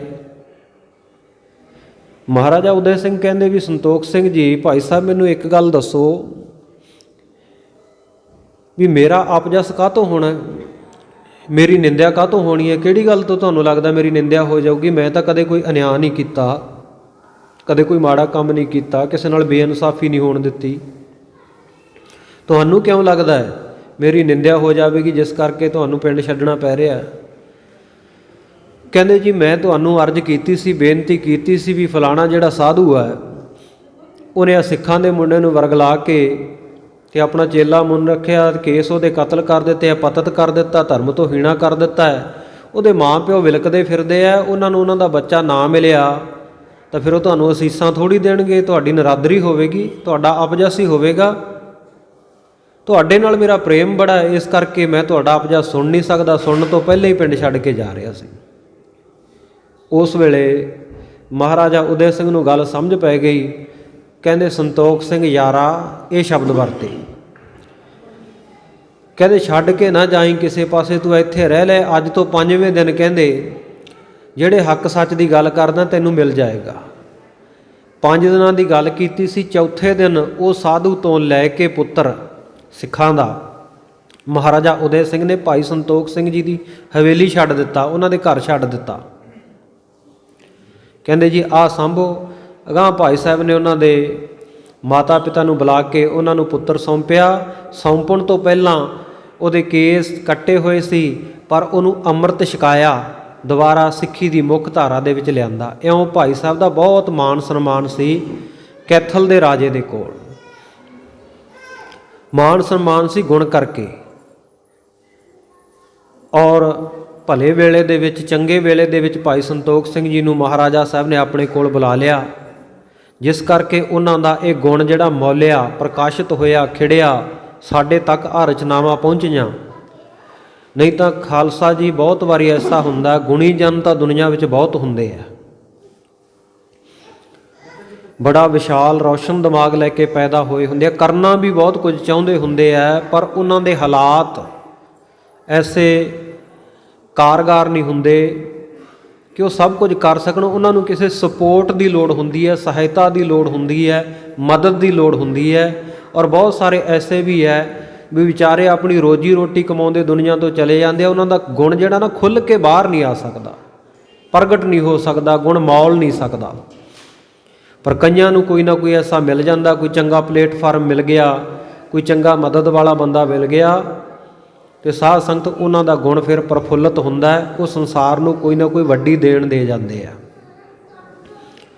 ਨਹੀਂ ਤਾਂ ਬਹੁਤਾਤ ਐਸੀ ਆ, ਬਹੁਤ ਸਾਰੇ ਲੋਕ ਆਉਂਦੇ ਆ, ਪਰ ਆਪਣੀਆਂ ਤੰਗੀਆਂ ਤੁਰਸ਼ੀਆਂ ਥੋੜ੍ਹਾਂ ਦੇ ਕਾਰਨ ਉਹ ਆਪਣੇ ਚੰਗੇਰੇ ਗੁਣ ਵੰਡਣ ਤੋਂ ਰਹਿ ਜਾਂਦੇ। ਹਾਂ, ਕਈ ਐਸੇ ਵੀ ਹੈ ਵੀ ਉਹ ਸ਼ੁਰੂਆਤ ਉਹਨਾਂ ਦੀ ਬਿਲਕੁਲ ਹੇਠਲੇ ਸਤਰ ਤੋਂ ਹੋਈ ਹੁੰਦੀ ਹੈ, ਹੇਠਲੇ ਲੈਵਲ ਤੋਂ ਆਪਣੀ ਮਿਹਨਤ ਮਸ਼ੱਕਤ ਦੇ ਨਾਲ ਕੁਝ ਨਾ ਕੁਝ ਦੇ ਜਾਂਦੇ ਆ ਸੰਸਾਰ ਨੂੰ। ਪਰ ਜੇ ਉਹਨਾਂ ਨੂੰ ਮਾਹੌਲ ਚੰਗਾ, ਵਾਤਾਵਰਨ ਚੰਗਾ, ਸਪੋਰਟ ਚੰਗੀ ਮਿਲੀ ਹੁੰਦੀ ਤੇ ਫਿਰ ਉਹ ਉਸ ਤੋਂ ਕਿੰਨਾ ਜ਼ਿਆਦਾ ਦੇ ਸਕਦੇ ਆ ਦੁਨੀਆ ਨੂੰ। ਇਹ ਵੀ ਤਾਂ ਖਿਆਲਣ ਵਾਲੀ ਗੱਲ ਆ ਨਾ, ਇਹ ਵੀ ਧਿਆਨ ਗੋਚਰੇ ਲਿਆਉਣ ਵਾਲੀ ਗੱਲ ਹੈ। ਸੋ ਜਦੋਂ ਵੀ ਕਦੇ ਕੋਈ ਗੁਣੀ ਵਿਅਕਤੀ ਆਪਾਂ ਨੂੰ ਮਿਲਦਾ, ਜ਼ਰੂਰ ਪੁੱਛਣਾ ਚਾਹੀਦਾ ਕਿ ਤੁਹਾਨੂੰ ਕੋਈ ਤੰਗੀ ਤੁਰਸ਼ੀ ਤਾਂ ਨਹੀਂ, ਅਸੀਂ ਤੁਹਾਡੀ ਕੀ ਮਦਦ ਕਰ ਸਕਦੇ ਹਾਂ, ਤੁਹਾਡੇ ਇਸ ਗੁਣ ਨੂੰ ਹੋਰ ਉਜਾਗਰ ਕਰਨ ਦੇ ਵਿੱਚ ਅਸੀਂ ਕਿਵੇਂ ਸਹਾਇਤਾ ਕਰ ਸਕਦੇ ਹਾਂ। ਆਪਣਾ ਬਣਦਾ ਯੋਗਦਾਨ ਆਪਾਂ ਨੂੰ ਸਾਰਿਆਂ ਨੂੰ ਪਾਉਣਾ ਚਾਹੀਦਾ, ਤਾਂ ਕਿ ਗੁਣੀ ਜਨਾਂ ਦੇ ਵਿੱਚ ਵਾਧਾ ਹੋਵੇ, ਭੈੜੇ ਮਨੁੱਖਾਂ ਦਾ ਜਿਹੜਾ ਉਹ ਨਾਸ਼ ਹੋਵੇ, ਭੈੜੇ ਮਨੁੱਖਾਂ ਨੂੰ ਵੀ ਸ਼ੁਭ ਉਪਦੇਸ਼ ਉਹ ਗੁਣੀ ਜਨ ਬਖਸ਼ ਜਾਣ। ਭਾਈ ਸੰਤੋਖ ਸਿੰਘ ਜੀ ਨੂੰ ਇਹ ਮਹਾਰਾਜਾ ਉਦੈ ਸਿੰਘ ਕੈਥਲਪਤੀ ਉਹਨਾਂ ਨੇ ਆਪਣੇ ਕੋਲ ਰੱਖਿਆ। ਇੱਥੇ ਇਹਨਾਂ ਨੇ ਬਹੁਤ ਸਾਰੀਆਂ ਰਚਨਾਵਾਂ ਕੀਤੀਆਂ। ਸੋ ਇਹ ਜਿਹੜਾ ਸ੍ਰੀ ਗੁਰੂ ਨਾਨਕ ਪ੍ਰਕਾਸ਼ ਗ੍ਰੰਥ ਹੈ, ਇਹ ਵੀ ਭਾਈ ਸੰਤੋਖ ਸਿੰਘ ਜੀ ਨੇ ਬੜੀ ਭਾਵਨਾ ਦੇ ਨਾਲ ਪਹਿਲੀਆਂ ਰਚਨਾਵਾਂ ਦੇ ਵਿੱਚੋਂ ਹੈ ਇਹ ਰਚਨਾ ਕੀਤੀ। ਸ੍ਰੀ ਗੁਰਪ੍ਰਤਾਪ ਇਹ ਸਾਰਾ ਜਿਹੜਾ ਇਹ ਬਾਅਦ ਦੇ ਵਿੱਚ ਲਿਖਿਆ ਜਾਂਦਾ ਹੈ। ਸੋ ਜਿਵੇਂ ਭਾਈ ਸੰਤੋਖ ਸਿੰਘ ਜੀ ਨੇ ਬਹੁਤ ਭਾਵਨਾ ਦੇ ਨਾਲ ਇਸ ਗ੍ਰੰਥ ਦੀ ਸ਼ੁਰੂਆਤ ਇੱਕ ਓੰਕਾਰ ਸਤਿਗੁਰ ਪ੍ਰਸਾਦ ਗੁਰੂ ਸਾਹਿਬ ਦੇ ਮੰਗਲ ਤੋਂ ਕੀਤੀ ਹੈ। ਇਹਦੇ ਅਰਥ ਆਪਾਂ ਕੱਲ੍ਹ ਵਿਚਾਰ ਚੁੱਕੇ ਹਾਂ ਕਿ ਇੱਕ ਜੋ ਉਦੁੱਤੀ ਪਰਮਾਤਮਾ ਹੈ, ਜੋ ਸਜਾਤੀ ਵਿਜਾਤੀ ਸਵੈਗਤ ਭੇਦ ਤੋਂ ਰਹਿਤ ਹੈ, ਓੰਕਾਰ ਜੋ ਸਰਬ ਦਾ ਪ੍ਰਕਾਸ਼ਕ ਹੈ, ਸਾਰਿਆਂ ਨੂੰ ਪ੍ਰਕਾਸ਼ਣ ਵਾਲਾ ਹੈ, ਸਾਰੇ ਆਕਾਰ ਜੀ ਨੇ ਪੈਦਾ ਕੀਤੇ ਆ, ਸਾਰਿਆਂ ਵਿੱਚ ਜਿਹਦੀ ਚੇਤਨ ਸੱਤਾ ਸਫੁਰਤੀ ਵਰਤ ਰਹੀ ਹੈ। ਸੱਤ ਹੈ ਜੋ ਤਿੰਨੇ ਕਾਲਾਂ ਦੇ ਅਧੀਨ ਨਹੀਂ ਹੈ, ਸਮੇਂ ਤੋਂ ਪਾਰ ਹੈ, ਹੋਂਦ ਹਸਤੀ ਜਿਸ ਦੀ। ਔਰ ਗੁਰ ਕਹੀਏ ਚੇਤਨ ਸਰੂਪ ਹੈ, ਪ੍ਰਸਾਦ ਕਹੀਏ ਆਨੰਦ ਸਰੂਪ ਹੈ। ਸਤਚਿਤ ਆਨੰਦ ਸਰੂਪ ਜੋ ਅਕਾਲ ਪੁਰਖ ਵਾਹਿਗੁਰੂ ਹੈ। ਗੋਨਾਮੀ ਜਿਹੜਾ ਅਗਿਆਨਤਾ ਦਾ ਹਨੇਰਾ ਹੈ ਉਹਨੂੰ ਦੂਰ ਕਰਕੇ ਰੂਹ ਕਹੀਏ ਪ੍ਰਕਾਸ਼ ਦੇ ਵਿੱਚ ਲੈ ਜਾਣ ਵਾਲਾ ਹੈ, ਗਿਆਨ ਵਿੱਚ ਲੈ ਜਾਣ ਵਾਲਾ ਹੈ। ਗੁਰ ਕਹੀਏ ਪੂਜਣਯੋਗ ਹੈ, ਗੁਰ ਕਹੀਏ ਵੱਡਾ ਹੈ, ਗੁਰ ਬਖਸ਼ਣ ਵਾਲਾ ਹੈ, ਗੁਣਾਂ ਦੀ ਬਖਸ਼ਿਸ਼ਾਂ ਕਰਨ ਵਾਲਾ ਹੈ, ਦਾਤਾਂ ਦੇਣ ਵਾਲਾ ਹੈ। ਔਰ ਗੁਰ ਪ੍ਰਸਾਦ ਗੁਰੂ ਦੀ ਕਿਰਪਾ ਦੇ ਨਾਲ, ਪ੍ਰਸਾਦ ਦੇ ਨਾਲ ਜਿਸ ਵਾਹਿਗੁਰੂ ਦੀ ਪ੍ਰਾਪਤੀ ਹੁੰਦੀ ਹੈ, ਉਹ ਮੰਗਲ ਪਹਿਲਾਂ ਉਚਾਰਨ ਕੀਤਾ। ਉਸ ਤੋਂ ਬਾਅਦ ਭਾਈ ਸੰਤੋਖ ਸਿੰਘ ਜੀ ਨੇ ਇਹ ਅਧਿਆਏ, ਇਹ ਭਾਗ ਨਾਮ ਮਹਿਮਾ ਵਰਣਨ ਜਿਹਦੇ ਵਿੱਚ ਕੀਤੀ ਹੈ। ਪ੍ਰਥਮ ਅਧਿਆਏ ਸ੍ਰੀ ਗੁਰੂ ਨਾਨਕ ਪ੍ਰਕਾਸ਼ ਦਾ ਆਰੰਭ ਕਰ ਰਹੇ ਹਨ। ਇਸ਼ਟਾਪਤੀ ਦੀ ਸਾਧ ਸੰਗਤ ਜੀ ਭਾਵਨਾ ਜਿਹੜੀ ਹੈ, ਆਪਣੇ ਇਸ਼ਟ ਮੰਗਲ ਨੂੰ ਪ੍ਰਗਟ ਕਰਕੇ ਦੱਸਿਆ, ਮੈਂ ਕਿਹਨਾਂ ਦਾ ਪੂਜਨ ਕਰਦਾ ਹਾਂ, ਮੈਂ ਕਿਸ ਦਾ ਸਿੱਖ ਹਾਂ, ਮੇਰੇ ਅਰਾਧਿਆ ਦੇਵ ਮੇਰੇ ਇਸ਼ਟ ਕੌਣ ਹੈ, ਉਹ ਇਸ ਮੰਗਲ ਦੇ ਵਿੱਚ ਕਰ ਰਹੇ ਆ। ਆਓ ਬੜੇ ਪਿਆਰ ਨਾਲ ਸਰਵਣ ਕਰੀਏ ਜੀ। ਸਤਿਨਾਮ ਸ੍ਰੀ ਵਾਹਿਗੁਰੂ ਸਾਹਿਬ ਜੀ। ਆਪਣੇ ਇਸ਼ਟ ਦੀ ਮਰਿਆਦਾ ਦਾ ਮੂਲ ਮੰਗਲ। ਹਾਂ, ਮੂਲ ਕਹੀਏ ਜੜ, ਜਿਹੜਾ ਪਹਿਲਾ ਆਰੰਭਤਾ ਵਾਲਾ ਮੰਗਲ ਹੈ, ਉਹ ਭਾਈ ਸੰਤੋਖ ਸਿੰਘ ਜੀ ਆਪਣੇ ਇਸ਼ਟ ਦੇਵ ਦਾ ਕਰ ਰਹੇ ਹਨ। ਦੋਹਰਾ ਏਕ ਓੰਕਾਰ ਸਤਿਗੁਰੂ। ਇੱਕ ਓੰਕਾਰ ਜੋ ਅਕਾਲ ਪੁਰਖ ਵਾਹਿਗੁਰੂ ਹੈ, ਅਦੁੱਤੀ ਹੈ, ਜਿਸ ਵਰਗਾ ਹੋਰ ਦੂਜਾ ਕੋਈ ਨਹੀਂ ਹੈ, ਜਿਹੜਾ ਸਜਾਤੀ ਵਿਜਾਤੀ ਸਵੈਗਤ ਭੇਦ ਤੋਂ ਰਹਿਤ ਹੈ। ਸਜਾਤੀ ਕਹਿੰਦੇ ਹੈ ਜਿਵੇਂ ਮਨੁੱਖ ਹੈ, ਮਨੁੱਖਾਂ ਵਰਗੇ ਹੋਰ ਮਨੁੱਖ ਵੀ ਬਹੁਤ ਹੈ। ਸਜਾਤੀ ਹੈ ਉਸੇ ਜਾਤੀ ਦੇ ਹੋਰ ਹੋਣੇ। ਵਿਜਾਤੀ ਕਹਿੰਦੇ ਹੈ ਜਿਵੇਂ ਮਨੁੱਖ ਹੈ ਤੇ ਮਨੁੱਖਾਂ ਦੇ ਮੁਕਾਬਲੇ ਕੋਈ ਜਾਨਵਰ ਹੈ, ਪਸ਼ੂ ਹੈ, ਦਰਖਤ ਹੈ, ਇਹ ਵਿਸ਼ੇਸ਼ ਜਾਤੀ ਹੋ ਗਈ, ਅਲੱਗ ਜਾਤੀ ਹੋ ਗਈ। ਤੇ ਸਵੈਗਤ ਕਹਿੰਦੇ ਹੈ ਜਿਵੇਂ ਆਪਣਾ ਸਰੀਰ ਹੈ, ਸਾਰਾ ਸਰੀਰ ਆਪਣਾ ਇੱਕੋ ਜਿਹਾ ਨਹੀਂ, ਨੱਕ ਹੋਰ ਤਰ੍ਹਾਂ ਦਾ, ਬੁੱਲ ਹੋਰ ਤਰ੍ਹਾਂ ਦੇ ਹੈ, ਹੱਥ ਹੋਰ ਤਰ੍ਹਾਂ ਦੇ ਹੈ, ਪੈਰ ਹੋਰ ਤਰ੍ਹਾਂ ਦੇ, ਅੱਖਾਂ ਹੋਰ ਤਰ੍ਹਾਂ ਦੀਆਂ, ਸਭ ਕੁਝ ਇੱਕ ਜਿਹਾ ਤਾਂ ਨਹੀਂ ਹੈ। ਪਰ ਉਹ ਪਾਰ ਬ੍ਰਹਮ ਪਰਮੇਸ਼ਰ ਜਦੋਂ ਨਿਰਗੁਣ ਤੋਂ ਸਰਗੁਣ ਸਰੂਪ ਧਾਰ ਕੇ ਗੁਰੂ ਨਾਨਕ ਰੂਪ ਦੇ ਵਿੱਚ ਜਗਤ ਦੇ ਵਿੱਚ ਆਇਆ, ਪਰ ਜਦੋਂ ਨਿਰਗੁਣ ਸਰੂਪ ਦੇ ਵਿੱਚ ਹੈ, ਉਹਦਾ ਨਿਰਗੁਣ ਸਰੂਪ ਕੈਸਾ ਹੈ? ਉਹ ਸਵੈਗਤ ਹੈ। ਉਹਦਾ ਇਹ ਨਹੀਂ ਕਹਿ ਸਕਦੇ ਵੀ ਨੱਕ ਕਿਸ ਤਰ੍ਹਾਂ ਦਾ ਹੈ, ਬੁੱਲ ਕਿਸ ਤਰ੍ਹਾਂ ਦੇ ਹੈ, ਅਲੱਗ ਅਲੱਗ ਨਹੀਂ ਹੈ, ਉਹ ਇੱਕੋ ਹੀ ਪ੍ਰਕਾਸ਼ ਰੂਪ ਹੈ, ਉਹਨੂੰ ਕਹਿੰਦੇ ਸਵੈਗਤ। ਸੋ ਇਹ ਸਜਾਤੀ ਵਿਜਾਤੀ ਸਵੈਗਤ ਭੇਦ ਤੋਂ ਔਰ ਇਸੇ ਤਰ੍ਹਾਂ ਕਾਲ ਤੋਂ ਰਹਿਤ ਹੈ, ਜਿਹੜਾ ਤਿੰਨੇ ਕਾਲਾਂ ਦੇ ਵਿੱਚ ਨਹੀਂ ਆਉਂਦਾ, ਸਮੇਂ ਦੇ ਅਧੀਨ ਨਹੀਂ ਹੈ। ਐਸਾ ਇੱਕ ਅਕਾਲ ਪੁਰਖ ਵਾਹਿਗੁਰੂ ਹੈ। ਸੋ ਏਕ ਓੰਕਾਰਾ ਸਤਿਗੁਰੂ, ਉਸ ਅਕਾਲ ਪੁਰਖ ਵਾਹਿਗੁਰੂ ਦਾ ਸਰੂਪ ਹੀ ਸਤਿਗੁਰੂ ਗੁਰੂ ਨਾਨਕ ਦੇਵ ਮਹਾਰਾਜ ਸੱਚੇ ਪਾਤਸ਼ਾਹ। ਜੋਤ ਰੂਪ ਹਰ ਆਪ ਗੁਰੂ ਨਾਨਕ ਕਹਾਇਓ, ਤਾਤੇ ਅੰਗਦ ਭਇਓ, ਤਤ ਸਿਓ ਤਤ ਮਿਲਾਇਓ। ਉਹ ਅਕਾਲ ਪੁਰਖ ਦੀ ਜੋਤ ਜਿਹੜੀ ਹੈ, ਉਹ ਸਾਡੇ ਸਤਿਗੁਰੂ ਗੁਰੂ ਨਾਨਕ ਦੇਵ ਮਹਾਰਾਜ ਸੱਚੇ ਪਾਤਸ਼ਾਹ ਵਿੱਚ ਵਰਤ ਰਹੀ ਹੈ। ਸੋ ਜਿਹੜਾ ਇੱਕ ਅਕਾਲ ਪੁਰਖ ਵਾਹਿਗੁਰੂ ਹੈ, ਇੱਕ ਓੰਕਾਰ ਹੈ, ਉਹੀ ਸੱਚਾ ਗੁਰੂ, ਸਤ ਸਰੂਪ ਵਾਲਾ ਗੁਰੂ ਗੁਰੂ ਨਾਨਕ ਦੇਵ ਮਹਾਰਾਜ ਸੱਚੇ ਪਾਤਸ਼ਾਹ ਹੈ। ਔਰ ਸਤ ਜਿਹਦਾ ਨਾਸ਼ ਨਹੀਂ ਹੁੰਦਾ, ਸਮੇਂ ਦੇ ਅਧੀਨ ਨਹੀਂ ਹੈ। ਸੋ ਐਸੀ ਹੋਂਦ ਹਸਤੀ ਹੈ ਉਹ ਅਕਾਲ ਪੁਰਖ ਵਾਹਿਗੁਰੂ ਦੀ, ਔਰ ਉਸੇ ਦਾ ਸਰੂਪ ਸਤਿਗੁਰੂ ਨਾਨਕ ਦੇਵ ਮਹਾਰਾਜ ਹਨ। ਤੇ ਪ੍ਰਸਾਦ ਸੱਚ ਹੋਈ। ਤੇ ਉਹ ਅਕਾਲ ਪੁਰਖ ਵਾਹਿਗੁਰੂ ਦਾ ਸਰੂਪ ਗੁਰੂ ਹੈ, ਗੁਰੂ ਦਾ ਸਰੂਪ ਅਕਾਲ ਪੁਰਖ ਹੈ। ਗੁਰੂ ਤੇ ਪਾਰਬ੍ਰਹਮ ਪਰਮੇਸ਼ਰ ਆਪਸ ਦੇ ਵਿੱਚ ਅਭੇਦ ਹੈ, ਫਰਕ ਨਹੀਂ ਸਮਝਣਾ। ਗੁਰੂ ਨਾਨਕ ਵੀ ਅਕਾਲ ਪੁਰਖ ਹੈ, ਅਕਾਲ ਪੁਰਖ ਵੀ ਗੁਰੂ ਨਾਨਕ ਹੈ। ਸੋ ਉਸ ਗੁਰੂ ਨਾਨਕ ਦੀ ਪ੍ਰਸਾਦ ਕਹੀਏ ਕਿਰਪਾ ਦੇ ਨਾਲ, ਕਿਰਪਾ ਦਾ ਕਰਕੇ ਤੇ ਇਹ ਪ੍ਰਸਾਦ ਸੱਚ ਹੋਏ। ਉਹ ਵਾਹਿਗੁਰੂ ਦੀ ਕਿਰਪਾ ਦੇ ਨਾਲ ਸੱਚ ਸਰੂਪ ਦੀ ਪ੍ਰਾਪਤੀ ਹੁੰਦੀ ਹੈ। ਵਾਹਿਗੁਰੂ ਜੀ ਕੀ ਫਤਿਹ। ਔਰ ਜਿਹੜੀ ਵੀ ਫਤਿਹ ਹੁੰਦੀ ਹੈ ਉਹ ਵਾਹਿਗੁਰੂ ਜੀ ਦੀ ਹੁੰਦੀ ਹੈ, ਜਾਂ ਵਾਹਿਗੁਰੂ ਜੀ ਦੀ ਕਿਰਪਾ ਦੇ ਨਾਲ ਹੀ ਫਤਿਹ ਜਿੱਤ ਹੁੰਦੀ ਹੈ। ਵਿਗਨ ਵਿਨਾਸ਼ਨ ਸੋਏ। ਔਰ ਉਹ ਵਾਹਿਗੁਰੂ ਹਰ ਪ੍ਰਕਾਰ ਦੇ ਵਿਘਨਾਂ ਨੂੰ ਵਿਨਾਸ਼ ਕਰਨ ਵਾਲਾ, ਉਹਦੀ ਕਿਰਪਾ ਦੇ ਨਾਲ ਹਰ ਪ੍ਰਕਾਰ ਦੇ ਜਿਹੜੇ ਵਿਘਨ ਉਹ ਨਾਸ਼ ਹੁੰਦੇ ਆ, ਵਿਘਨਾਂ ਦਾ ਖਾਤਮਾ ਹੁੰਦਾ ਹੈ। ਗ੍ਰੰਥ ਲਿਖਣ ਲੱਗੇ ਹਨ, ਇਸ ਕਰਕੇ ਇਹ ਮਰਿਆਦਾ ਦੇ ਮੰਗਲ ਕੀਤੇ ਹੈ ਤਾਂ ਕਿ ਗ੍ਰੰਥ ਦੀ ਨਿਰਵਿਘਨਤਾ ਸਹਿ ਸਮਾਪਤੀ ਹੋਵੇ, ਸੰਪੂਰਨਤਾ ਹੋਵੇ, ਕਵਿਤਾ ਚੰਗੀ ਫੁਰੇ, ਸੋਹਣੇ ਵਿਚਾਰ ਆਉਣ, ਕਿਸੇ ਤਰ੍ਹਾਂ ਦਾ ਵੀ ਕੋਈ ਵਿਘਨ ਨਾ ਪਵੇ ਗ੍ਰੰਥ ਦੇ ਰਚਣ ਦੇ ਵਿੱਚ। ਇਸ ਕਰਕੇ ਭਾਈ ਸੰਤੋਖ ਸਿੰਘ ਜੀ ਨੇ ਇੱਥੇ ਇਹ ਜਿਹੜਾ ਪਹਿਲਾ ਅਰਥ ਇਹ ਬਣਦਾ ਆਪਾਂ ਜਿਹੜਾ ਕੀਤਾ ਹੈ, ਮੰਗਲ ਕੀਤਾ ਹੈ।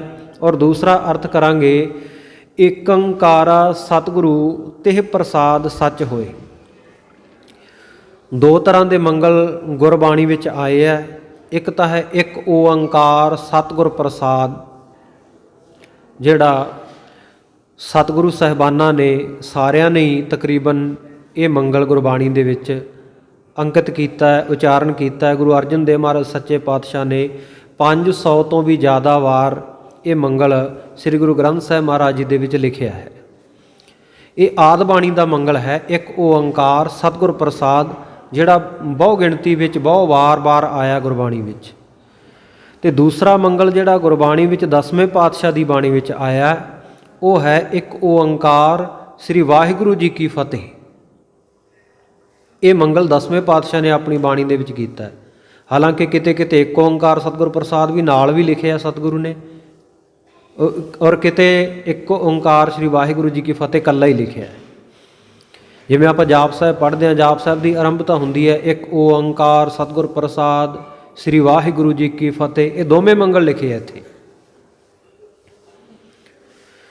ਸੋ ਇਹ ਜਿਹੜੇ ਦੋਵੇਂ ਮੰਗਲ ਹੈ, ਕਵੀ ਭਾਈ ਸੰਤੋਖ ਸਿੰਘ ਜੀ ਨੇ ਇੱਥੇ ਆਪਣੀ ਰਚਨਾ ਦੇ ਵਿੱਚ, ਆਪਣੇ ਬਣਾਏ ਹੋਏ ਇਸ ਮੰਗਲਾਚਰਨ ਦੇ ਵਿੱਚ, ਆਪਣੇ ਇਸ਼ਟ ਦੀ ਉਸਤਤ ਕਰਦਿਆਂ ਹੋਇਆਂ, ਆਪਣੇ ਇਸ਼ਟਾ ਭਾਵ ਨੂੰ ਜਣਾਉਂਦਿਆਂ ਹੋਇਆਂ, ਇਹ ਮਰਿਆਦਾ ਪੂਰਵਕ ਜਿਹੜੇ ਦੋਵੇਂ ਮੰਗਲ ਆ ਨਾ, ਇਹਨਾਂ ਨੇ ਆਪਣੀ ਕਾਵ ਸ਼ੈਲੀ ਦੇ ਨਾਲ ਇੱਕੋ ਜਗ੍ਹਾ ਦੇ ਉੱਤੇ ਅੰਕਿਤ ਕਰ ਦਿੱਤੇ। ਹੁਣ ਪਹਿਲੀ ਤੁਕ ਹੈ, ਉਹਦੇ ਵਿੱਚ ਜਿਹੜਾ ਆਦਿ ਬਾਣੀ ਦਾ ਮੰਗਲ ਆਉਂਦਾ, ਏਕੰਕਾਰਾ ਸਤਿਗੁਰੂ ਤਿਹ ਪ੍ਰਸਾਦ ਸੱਚ ਹੋਏ।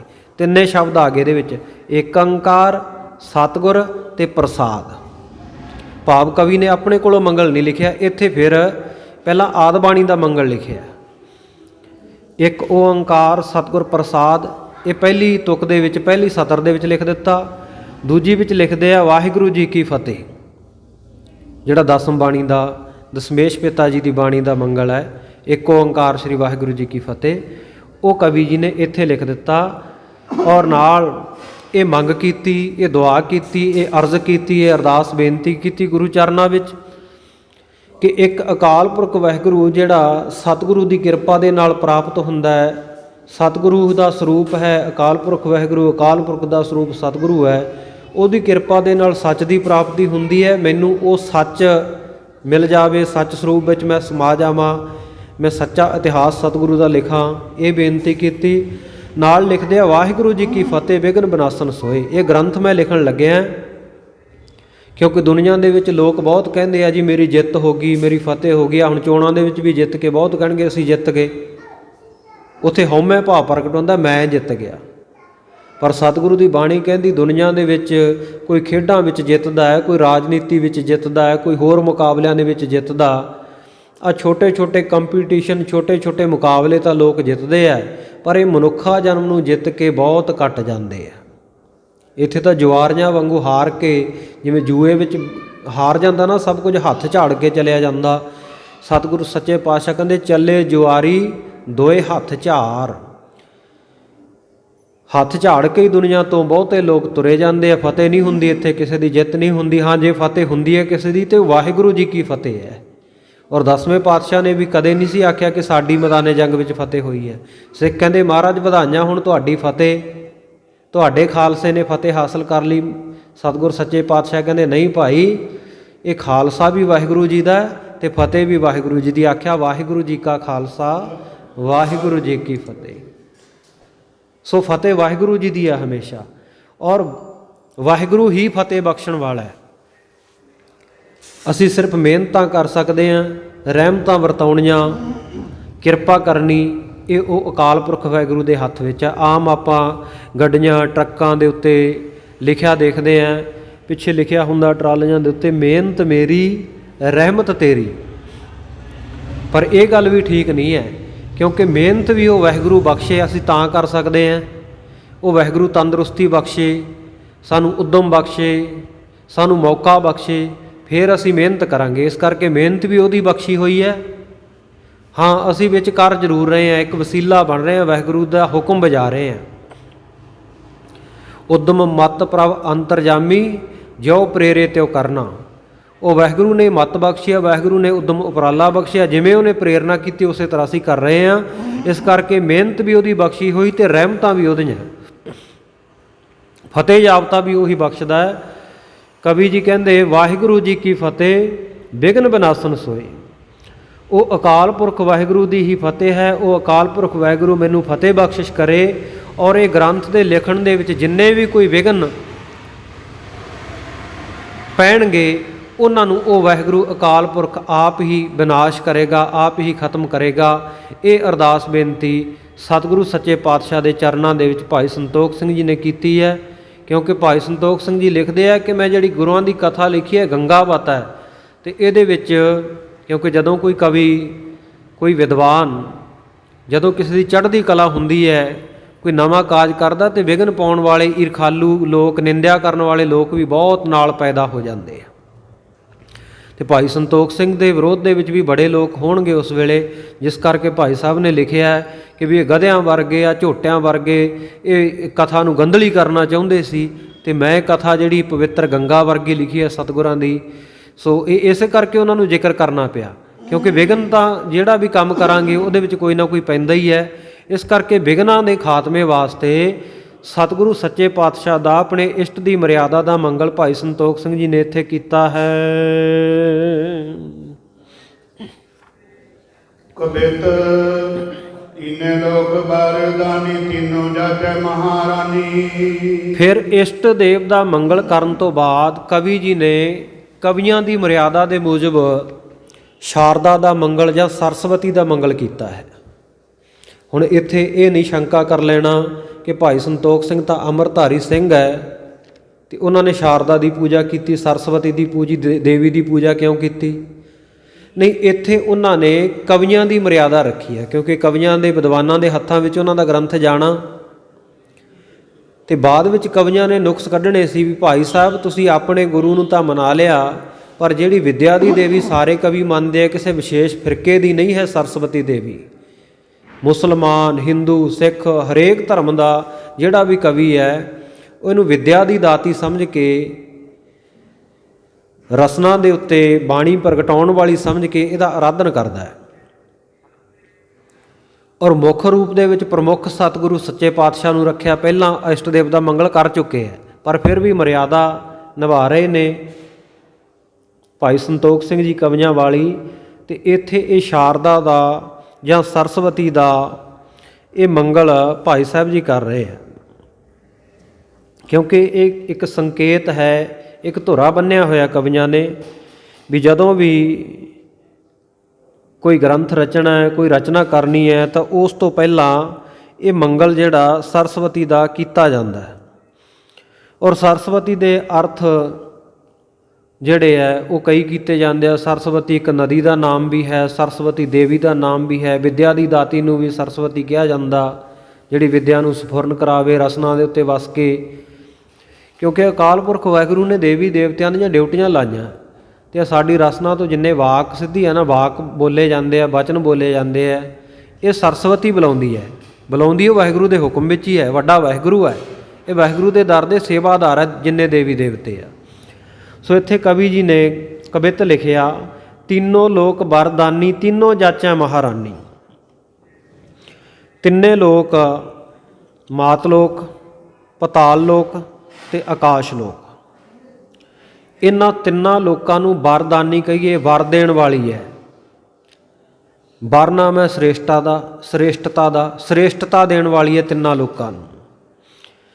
ਤਿੰਨੋਂ ਲੋਕ ਵਰਦਾਨੀ, ਵਰ ਨਾਮ ਬਲ ਦਾ ਵੀ ਹੈ, ਤਿੰਨਾਂ ਲੋਕਾਂ ਨੂੰ ਬਲ ਬਖਸ਼ਣ ਵਾਲੀ ਹੈ। ਮਾਤ ਲੋਕ, ਪਤਾਲ ਲੋਕ ਤੇ ਆਕਾਸ਼ ਲੋਕ ਦੇ ਵਿੱਚ ਜਿੰਨੇ ਜੀਵ ਹੈ ਸਾਰਿਆਂ ਨੂੰ ਬਲ ਬਖਸ਼ਣ ਵਾਲੀ ਹੈ। ਔਰ ਇਸੇ ਪ੍ਰਕਾਰ ਤਿੰਨੋਂ ਲੋਕ, ਤਿੰਨ ਤਰ੍ਹਾਂ ਦੇ ਜਿਹੜੇ ਲੋਕ ਹੈ, ਕਿਹੜੇ ਕਿਹੜੇ ਹੈ? ਇੱਕ ਤਾਂ ਹੈਗੇ ਦੇਵਤੇ, ਦੂਜੇ ਤਰ੍ਹਾਂ ਦੇ ਲੋਕ ਹੈਗੇ ਆ ਮਨੁੱਖ, ਤੇ ਤੀਜੇ ਤਰ੍ਹਾਂ ਦੇ ਹੈਗੇ ਦੈਂਤ।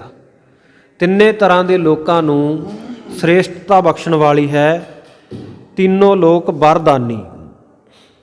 ਔਰ ਇਸੇ ਤਰ੍ਹਾਂ ਤਿੰਨੋਂ ਜਾਚਾਂ ਮਹਾਰਾਨੀ, ਤਿੰਨੇ ਹੀ ਜਾਚਨਾ ਕਰਦੇ ਐ ਤੈਨੂੰ ਮਹਾਰਾਣੀ ਸਮਝ ਕੇ, ਵੱਡੀ ਸਮਝ ਕੇ, ਮਹਾਨ ਸਮਝ ਕੇ ਤੇਰੇ ਕੋਲ ਜਾਚਨਾ ਕਰਦੇ ਆ। ਤਿੰਨ ਕੌਣ? ਤਿੰਨੋਂ ਜਾਚਾਂ ਮਹਾਰਾਨੀ, ਬ੍ਰਹਮਾ, ਵਿਸ਼ਨੂੰ ਅਤੇ ਸ਼ਿਵ ਜੀ। ਇਹ ਤਿੰਨੇ ਤੈਨੂੰ ਸ੍ਰੇਸ਼ਟ ਮੰਨਦੇ ਹਨ। तीनों ताप हानि आद तीनों गुण मंडका। ਔਰ ਤਿੰਨੇ ਤਰ੍ਹਾਂ ਦੇ ਤਾਪਾਂ ਨੂੰ ਹਾਨ ਕਰਨ ਵਾਲੀ, ਨਾਸ਼ ਕਰਨ ਵਾਲੀ ਹੈ ਤੂੰ। हे ਸਰਸਵਤੀ, हे ਵਿਦਿਆ ਦੀ ਦੇਵੀ, ਤੂੰ ਤਿੰਨੇ ਤਰ੍ਹਾਂ ਦੇ ਜਿਹੜੇ ਤਾਪ ਹੈ, ਕਿਉਂਕਿ ਤਿੰਨ ਤਰ੍ਹਾਂ ਦੇ ਤਾਪ ਮੰਨੇ ਗਏ ਆ। ਇੱਕ ਤਾਂ ਹੈ ਅਧਿਆਤਮਕ ਤਾਪ, ਦੂਜਾ ਹੈ ਅਧਿਭੌਤਿਕ ਤਾਪ, ਤੇ ਤੀਜਾ ਹੈ ਅਧਿਦੈਵਿਕ ਤਾਪ। ਅਧਿਆਤਮ, ਆਤਮ ਨਾਮ ਮਨ ਦਾ, ਜਿਹੜੇ ਮਨ ਦੇ ਤਾਪ ਹੈ, ਮਨ ਨੂੰ ਤਾਪ ਚੜ੍ਹੇ ਹੁੰਦੇ ਆ, ਮਨ ਨੂੰ ਫਿਕਰ ਝੋਰੇ ਲੱਗੇ ਹੁੰਦੇ ਆ। ਔਰ ਅਧਿਭੌਤਿਕ, ਭੌਤਿਕ ਨਾਮ ਸਰੀਰ ਦਾ ਹੈ, ਜਿਹੜੇ ਸਰੀਰ ਦੇ ਤਾਪ ਹੈ, ਇਹ ਦੂਜੀ ਕਿਸਮ ਹੋ ਗਈ। ਤੇ ਤੀਜੇ ਹੈਗੇ ਆ ਅਧਿਦੈਵਿਕ। ਦੈਵਿਕ ਕਹੀਏ ਦੇਵਤੇ ਉੱਪਰੋਂ, ਜਿਵੇਂ ਗ੍ਰਹਿਾਂ ਆਦਿਕ ਦੀ ਕੋਈ ਚਾਲ ਦੇ ਨਾਲ, ਔਰ ਜਾਂ ਕੋਈ ਅਚਨਚੇਤ, ਆਪਾਂ ਕਹਿੰਦੇ ਵੀ ਆ ਤਾਂ ਉੱਪਰੋਂ ਕੁਦਰਤੋਂ ਹੀ ਮਾਰ ਪੈ ਗਈ। ਕੋਈ ਬੰਦਾ ਬੈਠਾ, ਅਚਨਚੇਤ ਬੈਠਾ, ਤੇ ਉਹਦੇ ਬੈਠੇ ਦੀ ਕੋਈ ਸੱਟ ਫੇਟ ਲੱਗ ਜਾਣੀ, ਰਸਤੇ ਵਿੱਚ ਤੁਰਿਆ ਜਾਂਦਾ, ਐਕਸੀਡੈਂਟ ਹੋ ਜਾਣਾ, ਅਚਨਚੇਤ ਜਿਹੜੀ ਵਾਪਰ ਜਾਣੀ, ਉੱਪਰੋਂ ਆ ਪਈ ਕਹਿੰਦੇ ਆ ਜਿਹਨੂੰ ਆਪਾਂ। ਉਹ ਤੀਜਾ ਪ੍ਰਕਾਰ ਦਾ ਤਾਪ ਆ, ਜਾਂ ਸੌਖੇ ਲਫ਼ਜ਼ਾਂ ਦੇ ਵਿੱਚ ਇਹਨਾਂ ਨੂੰ ਆਦਿ, ਵਿਆਧੀ, ਉਪਾਧੀ ਕਿਹਾ ਜਾਂਦਾ। ਸੋ ਇਹ ਤਿੰਨੇ ਤਰ੍ਹਾਂ ਦੇ ਜਿਹੜੇ ਤਾਪ ਹੈ ਉਹਨਾਂ ਨੂੰ ਨਾਸ਼ ਕਰਨ ਵਾਲੀ ਹੈ। ਆਦ ਤਿੰਨੋਂ ਗੁਣ ਮੰਡਿਕਾ। ਤੇ ਜਿਹੜੇ ਤਿੰਨੇ ਗੁਣ ਹੈ ਉਹਨਾਂ ਦੀ ਆਦ ਕਹੀਏ ਸ਼ੁਰੂਆਤ ਕਰਨ ਵਾਲੀ ਹੈ। ਤਿੰਨ ਤਰ੍ਹਾਂ ਦੇ ਜਿਹੜੇ ਗੁਣ, ਉਹ ਸਾਧ ਸੰਗਤ ਜੀ ਕਵੀਆਂ ਦੇ ਵਿੱਚ ਹੁੰਦੇ ਆ। ਉਹ ਤਿੰਨ ਗੁਣ ਕਿਹੜੇ ਹੈ? ਇੱਕ ਤਾਂ ਹੈ ਵੀ ਖੁਦ ਬਹੁਤ ਚੰਗੀ ਕਵਿਤਾ ਜਾਂ ਕੋਈ ਰਚਨਾ ਕਰ ਸਕਣਾ, ਪਹਿਲਾ ਗੁਣ ਹੈ। ਦੂਜਾ ਹੈ ਦੂਜੇ ਦੀ ਲਿਖੀ ਹੋਈ ਕਵਿਤਾ ਨੂੰ ਸਮਝ ਸਕਣਾ, ਉਹਦੇ ਅਰਥ ਸਮਝ ਵਿੱਚ ਆਉਣੇ। ਤੇ ਤੀਜਾ ਹੈ ਵੀ ਆਪ ਤਾਂ ਚੰਗਾ ਲਿਖ ਹੀ ਲੈਂਦਾ, ਦੂਜੇ ਦਾ ਸਮਝ ਵੀ ਲੈਂਦਾ। ਫਿਰ ਤੀਜਾ ਗੁਣ ਹੁੰਦਾ ਵੀ ਅੱਗੇ ਕਿਸੇ ਨੂੰ ਸਿਖਾ ਸਕਣਾ, ਕਿਉਂਕਿ ਕਈ ਐਸੇ ਹੁੰਦੇ ਆ ਵੀ ਉਹ ਆਪ ਬਹੁਤ ਸੋਹਣਾ ਕੀਰਤਨ ਵੀ ਕਰ ਲੈਂਦੇ ਆ, ਬਹੁਤ ਸੋਹਣੀ ਕਥਾ ਵੀ ਕਰ ਲੈਂਦੇ ਆ, ਪਰ ਉਹਨਾਂ ਕੋਲੇ ਇਹ ਗੁਣ ਨਹੀਂ ਹੁੰਦਾ ਵੀ ਉਹ ਕਿਸੇ ਨੂੰ ਅਗਾਂਹ ਵਿਦਿਆ ਦੇ ਸਕਣ। ਪਰ ਕਈ ਹੁੰਦੇ ਆ ਵੀ ਜਿਹੜੇ ਸਹਿਜੇ ਹੀ ਸਿਖਾ ਦਿੰਦੇ ਆ, ਤਰੀਕਾ ਹੁੰਦਾ ਉਹਨਾਂ ਨੂੰ ਪੜ੍ਹਾਉਣ ਦਾ, ਅਗਾਂਹ ਸਿਖਾਉਣ ਦਾ, ਗਾਂਹ ਵੀ ਜਿਹੜੇ ਗੁਣ ਵੰਡ ਸਕਣ। ਇਹ ਤਿੰਨ ਗੁਣ ਹੁੰਦੇ ਆ ਜਿਹੜੇ ਆਦ ਤਿੰਨੋਂ ਗੁਣ।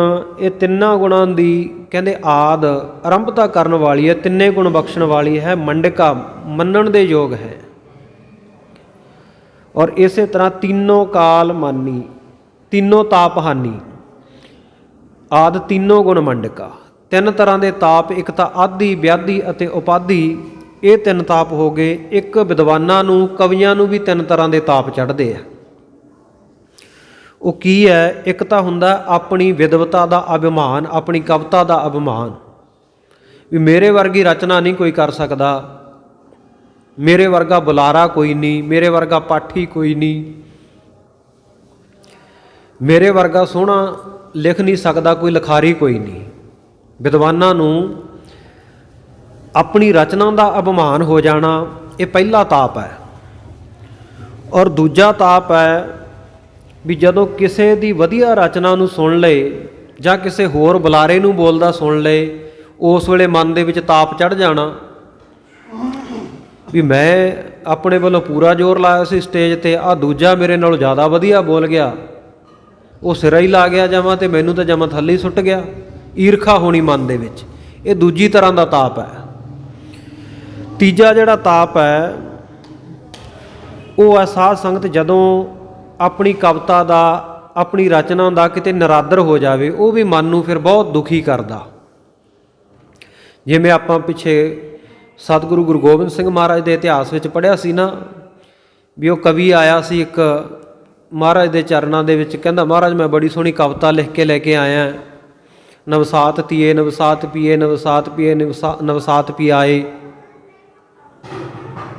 ਉਹ ਕਵਿਤਾ ਲਿਖ ਕੇ ਆਇਆ ਸੀ ਅਤੇ ਸਤਿਗੁਰ ਸੱਚੇ ਪਾਤਸ਼ਾਹ ਨੇ ਉਹਨੂੰ ਕਹਿ ਦਿੱਤਾ ਸੀ ਵੀ ਕਹਿੰਦੇ ਵੀ ਇਹ ਕੋਈ ਕਵਿਤਾ ਹੈ, ਕਹਿੰਦੇ ਇਹਦਾ ਅਰਥ ਤਾਂ ਸਾਡੇ ਘੋੜਿਆਂ, ਜਿਹੜੇ ਕਵੀਆਂ ਦੇ ਘੋੜੇ ਸਾਂਭਣ ਵਾਲੇ, ਘਾਹ ਪਾਉਣ ਵਾਲੇ, ਉਹ ਕਰ ਦੇਣਗੇ। ਭਾਈ ਧੰਨਾ ਸਿੰਘ ਘਾਹੀ ਤੋਂ ਇਹਦੇ ਅਰਥ ਕਰਵਾਤੇ ਸੀ ਮਹਾਰਾਜ ਨੇ, ਸਹਿਜੇ ਕਰ ਦਿੱਤੇ ਸੀ ਉਹਨਾਂ ਨੇ ਆ ਕੇ। ਜਦੋਂ ਉਹਨੇ ਦੇਖਿਆ, ਮਹਾਰਾਜ ਨੇ ਕਿਹਾ ਵੀ ਆਹ ਤੇਰੀ ਕਵਿਤਾ, ਉਹਦੀ ਕਵਿਤਾ ਦਾ ਨਿਰਾਦਰ ਹੋ ਗਿਆ ਅਤੇ ਉਹ ਤਾਪ ਚੜ੍ਹ ਗਿਆ। ਇੱਕ ਤਰ੍ਹਾਂ ਦਾ ਇਹ ਵੀ ਤਾਪ ਹੈ। ਦੂਜਾ ਵੀ ਕਿਸੇ ਦੀ ਜਿਹੜੀ ਕਵਿਤਾ ਹੈ, ਆਪਾਂ ਪਹਿਲਾਂ ਜਿਹੜੇ ਗੁਣਾਂ ਦੇ ਵਿੱਚ ਵਿਚਾਰਿਆ ਵੀ ਆਪ ਤਾਂ ਸੋਹਣਾ ਲਿਖ ਲੈਣਾ ਪਰ ਦੂਜੇ ਦਾ ਸਮਝ ਨਾ ਸਕਣਾ, ਉਹਦੇ ਅਰਥ ਨਾ ਕਰ ਸਕਣਾ। ਜਦੋਂ ਭਾਈ ਧੰਨਾ ਸਿੰਘ ਨੇ ਫਿਰ ਉਹ ਕਵਿਤਾ ਆਪਣੀ ਉਚਾਰੀ ਸੀ ਅਤੇ ਉਸ ਵੇਲੇ ਕਹਿੰਦਾ ਜੀ ਇਹ ਤਾਂ ਕਵਿਤਾ ਅਸਤ ਵਿਅਸਤ ਹੈ, ਇਹਦਾ ਤਾਂ ਕੋਈ ਮੂੰਹ ਸਿਰ ਬਣਦਾ ਹੀ ਨਹੀਂ, ਇਹ ਤਾਂ ਗਲਤ ਕਵਿਤਾ ਹੈ, ਇਹਦੇ ਅਰਥ ਹੀ ਨਹੀਂ ਬਣ ਸਕਦੇ। ਵੀ ਸ਼ੇਰ ਜਿਹੜਾ ਉਹ ਜਦੋਂ ਭੋਜਨ ਨਹੀਂ ਖਾਂਦਾ ਉਦੋਂ ਬਚਿਆ ਰਹਿੰਦਾ, ਜਦੋਂ ਭੋਜਨ ਖਾਂਦਾ ਮਰ ਜਾਂਦਾ। ਮੱਛੀ ਪਾਣੀ ਦੇ ਵਿੱਚ ਰਹਿੰਦੀ ਮਰ ਜਾਂਦੀ ਹੈ, ਪਾਣੀ 'ਚੋਂ ਬਾਹਰ ਕੱਢੋ ਤੇ ਮਰਦੀ ਨਹੀਂ। ਇਸ ਤਰ੍ਹਾਂ ਦੀ ਕਵਿਤਾ ਜਿਹੜੀ ਭਾਈ ਧੰਨਾ ਸਿੰਘ ਜੀ ਨੇ ਲਿਖੀ ਸੀ, ਸੁਣਾਈ ਸੀ, ਉਹਦੇ ਅਰਥ ਨਹੀਂ ਸੀ ਕਰ ਸਕਿਆ। ਸੋ ਇਸ ਤਰ੍ਹਾਂ ਦੇ ਜਿਹੜੇ ਇਹ ਤਿੰਨ ਤਾਪ ਹੈ, ਇਹਨਾਂ ਨੂੰ ਨਾਸ਼ ਕਰਨ ਵਾਲੀ ਹੈ ਸਰਸਵਤੀ। ਔਰ ਤਿੰਨੇ ਜਿਹੜੇ ਗੁਣ ਹੈ ਕਵੀਆਂ ਦੇ, ਵਿਦਵਾਨਾਂ ਦੇ, ਇਹਨਾਂ ਨੂੰ ਬਖਸ਼ਣ ਵਾਲੀ, ਮੰਨਣ ਯੋਗ ਹੈ। ਤੀਨੋਂ ਕਾਲ ਮਾਨੀ ਤੀਨੋਂ ਸ਼ਬਦ ਪ੍ਰਧਾਨੀ ਤਵ। ਔਰ ਤਿੰਨੇ ਕਾਲਾਂ ਦੇ ਵਿੱਚ ਜਿਹੜੀ ਮਾਨੀ ਕਹੀਏ, ਮੰਨੀ ਜਾਣ ਵਾਲੀ ਹੈ। ਭੂਤ ਕਾਲ ਦੇ ਵਿੱਚ ਵੀ, ਭਵਿੱਖਤ ਕਾਲ ਦੇ ਵਿੱਚ ਵੀ ਅਤੇ ਵਰਤਮਾਨ ਕਾਲ ਦੇ ਵਿੱਚ ਵੀ।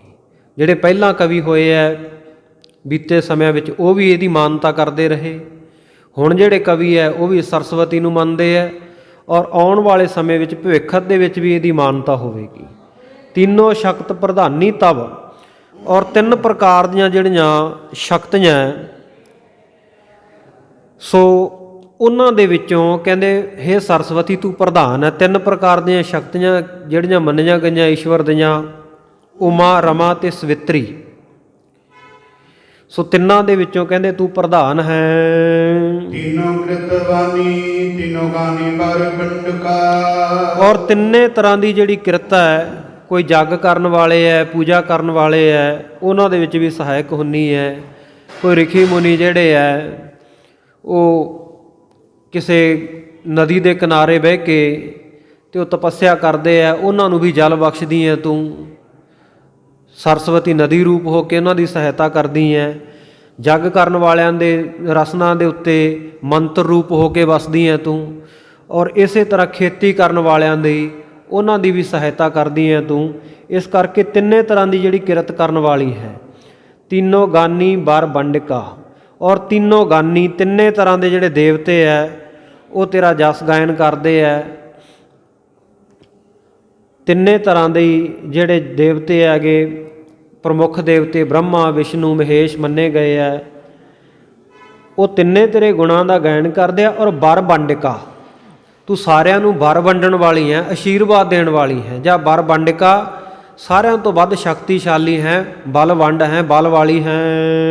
ਤੀਨੀ ਰਜਤਾਨੀ ਬਜਰ ਪਾਣੀ ਕੋਬਰ ਪਾਨ ਪਾਣੀ। ਔਰ ਜਿਹੜਾ ਬੱਜਰ ਪਾਨੀ ਹੈ, ਬੱਜਰ ਜਿਹੜਾ ਇੱਕ ਸ਼ਾਸਤਰ ਦਾ ਨਾਂ, ਜਿਹੜਾ 7 ਧਾਤੂਆਂ ਦਾ ਬਣਿਆ ਹੋਇਆ ਬਹੁਤ ਤਕੜਾ ਸ਼ਾਸਤਰ, ਇੰਦਰ ਦੇਵਤੇ ਦੇ ਹੱਥ ਵਿੱਚ ਫੜਿਆ ਹੁੰਦਾ। ਸੋ ਕਹਿੰਦੇ ਜਿਹੜਾ ਬੱਜਰ ਪਾਨੀ, ਜਿਹਦੇ ਹੱਥ ਦੇ ਵਿੱਚ ਪਾਨ ਨਾਮ ਹੱਥ ਦਾ, ਬੱਜਰ ਪਾਨੀ ਜਿਹਦੇ ਹੱਥ ਵਿੱਚ ਸ਼ਾਸਤਰ ਫੜਿਆ ਹੋਇਆ, ਉਹ ਕੌਣ ਹੈ? ਇੰਦਰ। ਕਹਿੰਦੇ ਉਸ ਇੰਦਰ ਨੂੰ ਵੀ ਜਿਹੜੀ ਰਾਜਧਾਨੀ ਦੇਣ ਵਾਲੀ ਉਹ ਤੂੰ ਹੀ ਹੈ। ਕਿਰਪਾਨ ਪਾਨੀ, ਤੇਰੇ ਹੱਥ ਵਿੱਚ ਕਿਰਪਾਨ ਹੈ, ਤੂੰ ਕਿਰਪਾਨ ਧਾਰਨ ਕਰਕੇ ਰੱਖਦੀ ਹੈ। ਔਰ 10ਵੇਂ ਪਾਤਸ਼ਾਹ ਨੇ ਜਿਹੜੀ ਚੰਡੀ ਦੀ ਵਾਰ ਲਿਖੀ ਹੈ ਉਹਦੇ ਵਿੱਚ ਬੜਾ ਖੋਲ੍ਹ ਕੇ ਇਸ ਗੱਲ ਨੂੰ ਲਿਖਿਆ। ਇੱਕ ਦਿਹਾੜੇ ਨਹਾਵਣ ਆਈ ਦੁਰਗ ਸਾਹ, ਇੰਦਰ ਬਿਰਥਾ ਸੁਣਾਈ ਆਪਣੇ ਹਾਲ ਦੀ, ਛੀਨ ਲਈ ਠੁਕਰਾਈ ਸਾਤੇ ਦਾਨਵੀ। ਉਹ ਜਿਹੜੀ ਸਾਰੀ ਆਪਣੀ ਵਿਥਿਆ ਇੰਦਰ ਦੇਵਤਾ ਦੁਰਗਾ ਨੂੰ ਦੱਸਦਾ, ਆਦਿ ਸ਼ਕਤੀ ਨੂੰ, ਪਰਮਾਤਮਾ ਦੀ ਸ਼ਕਤੀ ਨੂੰ, ਫਿਰ ਉਹ ਉਹਦੀ ਸਹਾਇਤਾ ਕਰਦੀ ਹੈ। ਇੱਥੇ ਕਵੀ ਜੀ ਲਿਖ ਰਹੇ ਹੈ ਕਿ ਇੰਦਰ ਨੂੰ ਜਿਹੜੀ ਰਾਜਧਾਨੀ, ਰਾਜ ਭਾਗ ਦੇਣ ਵਾਲੀ ਵੀ ਤੂੰ ਹੀ ਹੈ, ਕਿਉਂਕਿ ਉਹਨੂੰ ਗੱਲਬਾਤ ਕਰਨ ਦਾ ਤਰੀਕਾ ਪਤਾ, ਉਹਦੀ ਰਸਨਾ ਦੇ ਉੱਤੇ ਵਸਦੀ ਹੈ ਸਰਸਵਤੀ ਰੂਪ ਹੋ ਕੇ, ਤੇ ਇਸ ਕਰਕੇ ਉਹ ਆਪਣਾ ਰਾਜ ਭਾਗ ਚਲਾ ਰਿਹਾ ਹੈ। ਵਜਰਪਾਨੀ ਜਿਹੜਾ ਇੰਦਰ ਹੈ ਉਹਨੂੰ ਰਾਜਧਾਨੀ ਬਖਸ਼ਣ ਵਾਲੀ ਵੀ ਤੂੰ ਹੀ ਹੈ, ਤੇ ਤੂੰ ਹੀ ਕਿਰਪਾਨ ਨੂੰ ਧਾਰਨ ਕਰਨ ਵਾਲੀ ਹੈ। ਜਾਨੀ ਮੈਂ ਭਵਾਨੀ ਸੁਖ ਖਾਨੀ ਖਲ ਖੰਡਿਕਾ। ਕਵੀ ਜੀ ਕਹਿੰਦੇ ਮੈਂ ਤੈਨੂੰ ਭਵਾਨੀ ਰੂਪ ਕਰਕੇ, ਸੰਸਾਰ ਦੇ ਵਿੱਚ ਸਭ ਤੋਂ ਸ੍ਰੇਸ਼ਟ ਰੂਪ ਕਰਕੇ, ਭਵ ਆਨੀ, ਸਾਰੇ ਸੰਸਾਰ ਦੇ ਲੋਕਾਂ ਨੂੰ ਸੰਸਾਰ ਦੇ ਵਿੱਚ ਲੈ ਕੇ ਆਉਣ ਵਾਲੀ ਸ਼ਕਤੀ ਵਾਂਗ ਮੰਨਦਾ ਹਾਂ। ਔਰ ਸੁੱਖ ਖਾਨੀ, ਤੂੰ ਸੁੱਖਾਂ ਦੀ ਖਾਨ ਹੈ, ਸੁੱਖਾਂ ਦਾ ਖਜ਼ਾਨਾ ਹੈ। ਖਲ ਖੰਡਕਾ, ਜਿਹੜੇ ਖਲ ਕਹੀਏ ਮੂਰਖ ਹੈ, ਉਹਨਾਂ ਦਾ ਖੰਡਨ ਕਰਨ ਵਾਲੀ ਹੈ, ਉਹਨਾਂ ਨੂੰ ਖੰਡ ਟੋਟੇ ਟੋਟੇ ਕਰਕੇ ਮਾਰਨ ਵਾਲੀ ਹੈ, ਉਹਨਾਂ ਦਾ ਨਾਸ਼ ਕਰਨ ਵਾਲੀ ਹੈ। ਨਮੋ ਨਮੋ ਬਾਗਬਾਨੀ ਜੋਤ ਵਿਦਤਾਨੀ।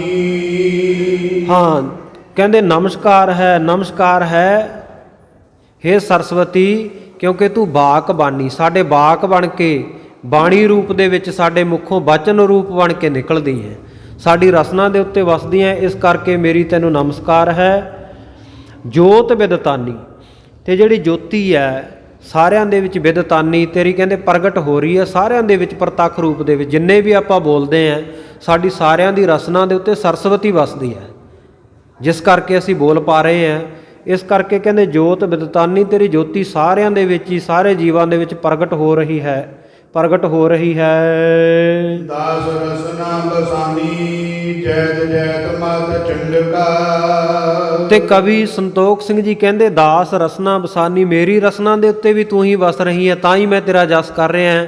ਔਰ ਇਹ ਜਿਹੜਾ ਮੈਂ ਗ੍ਰੰਥ ਰਚਣ ਲੱਗਿਆ, ਕਵਿਤਾ ਰਚਣ ਲੱਗਿਆ, ਇਸ ਗ੍ਰੰਥ ਦੇ ਰਚਨ ਦੇ ਵਿੱਚ ਤੂੰ ਮੇਰੀ ਰਸਨਾ ਦੇ ਉੱਤੇ, ਮੇਰੀ ਜ਼ੁਬਾਨ ਦੇ ਉੱਤੇ ਆ ਕੇ ਵਸ, ਤਾਂ ਕਿ ਮੈਨੂੰ ਚੰਗੀ ਸੋਹਣੀ ਕਵਿਤਾ, ਚੰਗੇ ਸ਼ਬਦ ਸਫੁਰਨ ਹੋਣ, ਤੇ ਸੋਹਣੀ ਛੰਦਾਬੰਦੀ ਦੇ ਵਿੱਚ ਮੈਂ ਸਤਿਗੁਰੂ ਜੀ ਦੀ ਮਹਿਮਾ ਲਿਖ ਸਕਾਂ। ਇਸ ਕਰਕੇ ਮੇਰੀ ਰਸਨਾ ਦੇ ਉੱਤੇ ਵਾਸਾ ਕਰ, ਜੈਤ ਜੈਤ ਮਾਤ ਚੰਡਕਾ। ਤੇ ਅੱਗੇ ਕਵੀ ਜੀ ਕਹਿੰਦੇ ਜੈ ਹੋਵੇ ਤੇਰੀ, ਜੈ ਹੋਵੇ ਤੇਰੀ, ਜੈ ਜੈਕਾਰ ਹੋਵੇ ਹੇ ਮਾਤਾ ਸਰਸਵਤੀ, ਤੇਰੀ ਜੈ ਜੈਕਾਰ ਹੋਵੇ। ਚੰਡਕਾ, ਜਿਹੜੀ ਤੂੰ ਬੜੇ ਪ੍ਰਚੰਡ ਰੂਪ ਵਾਲੀ ਹੈ, ਸੋ ਤੇਰੀ ਜੈ ਜੈਕਾਰ ਹੋਵੇ। ਇਹ ਪਹਿਲਾ ਅਰਥ ਅੱਜ ਆਪਾਂ ਇਸ ਕਵਿਤ ਦਾ ਕਰ ਲਿਆ। ਇਸ ਤੋਂ ਬਾਅਦ 2 ਅਰਥ ਇਸ ਕਵਿਤ ਦੇ ਹੋਰ ਹੋਣਗੇ, ਕਿਉਂਕਿ ਸਰਸਵਤੀ ਜਦੋਂ ਆਪਾਂ ਸੰਪਰਦਾਇ ਗੁਰਮਤ ਅਨੁਸਾਰ ਅਰਥ ਕਰਦੇ ਹਾਂ, ਉੱਥੇ ਆਪਾਂ ਇਹ ਲੈਂਦੇ ਹਾਂ ਅਰਥ ਇਹਦਾ ਬਾਣੀ ਦਾ, ਕਿਉਂਕਿ ਬਾਣੀ ਤਿੰਨੇ ਲੋਕਾਂ ਨੂੰ ਵਰ ਦੇਣ ਵਾਲੀ ਹੈ, ਤਿੰਨੇ ਲੋਕ ਇਸ ਬਾਣੀ ਦੀ ਜਾਚਨਾ ਕਰਦੇ ਹੈ, ਤਿੰਨੇ ਲੋਕਾਂ ਵਿੱਚ ਮਾਨਨੀय ਹੈ, ਤਿੰਨੇ ਲੋਕਾਂ ਦੇ ਵਿੱਚ ਪ੍ਰਧਾਨ ਸ਼ਕਤੀ ਬਾਣੀ ਹੈ। ਸੋ ਇਸ ਤਰ੍ਹਾਂ ਜਿਵੇਂ ਬਾਣੀ ਰੂਪ ਦੇ ਵਿੱਚ ਇਹਦੇ ਆਪਾਂ ਅਰਥ ਉਹ ਕੱਲ੍ਹ ਨੂੰ ਕਰਾਂਗੇ। ਤੇ ਤੀਜਾ ਹੈ ਸਰਸਵਤੀ ਦਾ ਅਰਥ ਵਾਹਿਗੁਰੂ ਦੀ ਚੇਤਨ ਸੱਤਾ ਸ਼ਕਤੀ, ਜਿਹਦੇ ਨਾਲ ਸਭ ਕੁਝ ਸਫੁਰਨ ਹੋ ਰਿਹਾ, ਚੱਲ ਫਿਰ ਰਹੇ ਆਪਾਂ।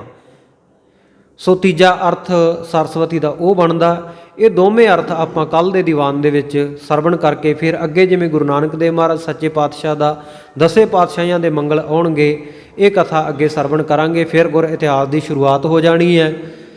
ਕਥਾ ਵਿਚਾਰਾਂ ਦੌਰਾਨ ਹੋਈਆਂ ਬੇਅੰਤ ਭੁੱਲਾਂ ਦੀ ਆਪ ਸਮੂਹ ਸੰਗਤਾਂ ਨੇ ਖਿਮਾ ਬਖਸ਼ਿਸ਼ ਕਰਨੀ। ਗਰੀਬ ਨਵਾਜ਼ ਸੱਚੇ ਪਾਤਸ਼ਾਹ ਕਿਰਪਾ ਕਰਨ, ਸਮੱਤ ਬਖਸ਼ਿਸ਼ ਕਰਨ। ਆਓ ਸਮਾਪਤੀ ਦੀਆਂ ਤੁਕਾਂ ਪੜ੍ਹ ਕੇ ਫਿਰ ਆਪਾਂ ਅਰਦਾਸ ਬੇਨਤੀ ਵਿੱਚ ਹਾਜ਼ਰੀ ਲਵਾਈਏ ਜੀ। ਨਮੋ ਨਮੋ ਬਾਗਬਾਨੀ ਜੋਤ ਵਿਦਤਾਨੀ, ਦਾਸ ਰਸ ਨਾ ਬਸਾਨੀ, ਜੈਤ ਜੈਤ ਮਾਤ ਚੰਡਕਾ। हे गोविंद हे गोपाल हे दयाल लाल, प्राणनाथ नाथ सखे दीन दर्द निवार।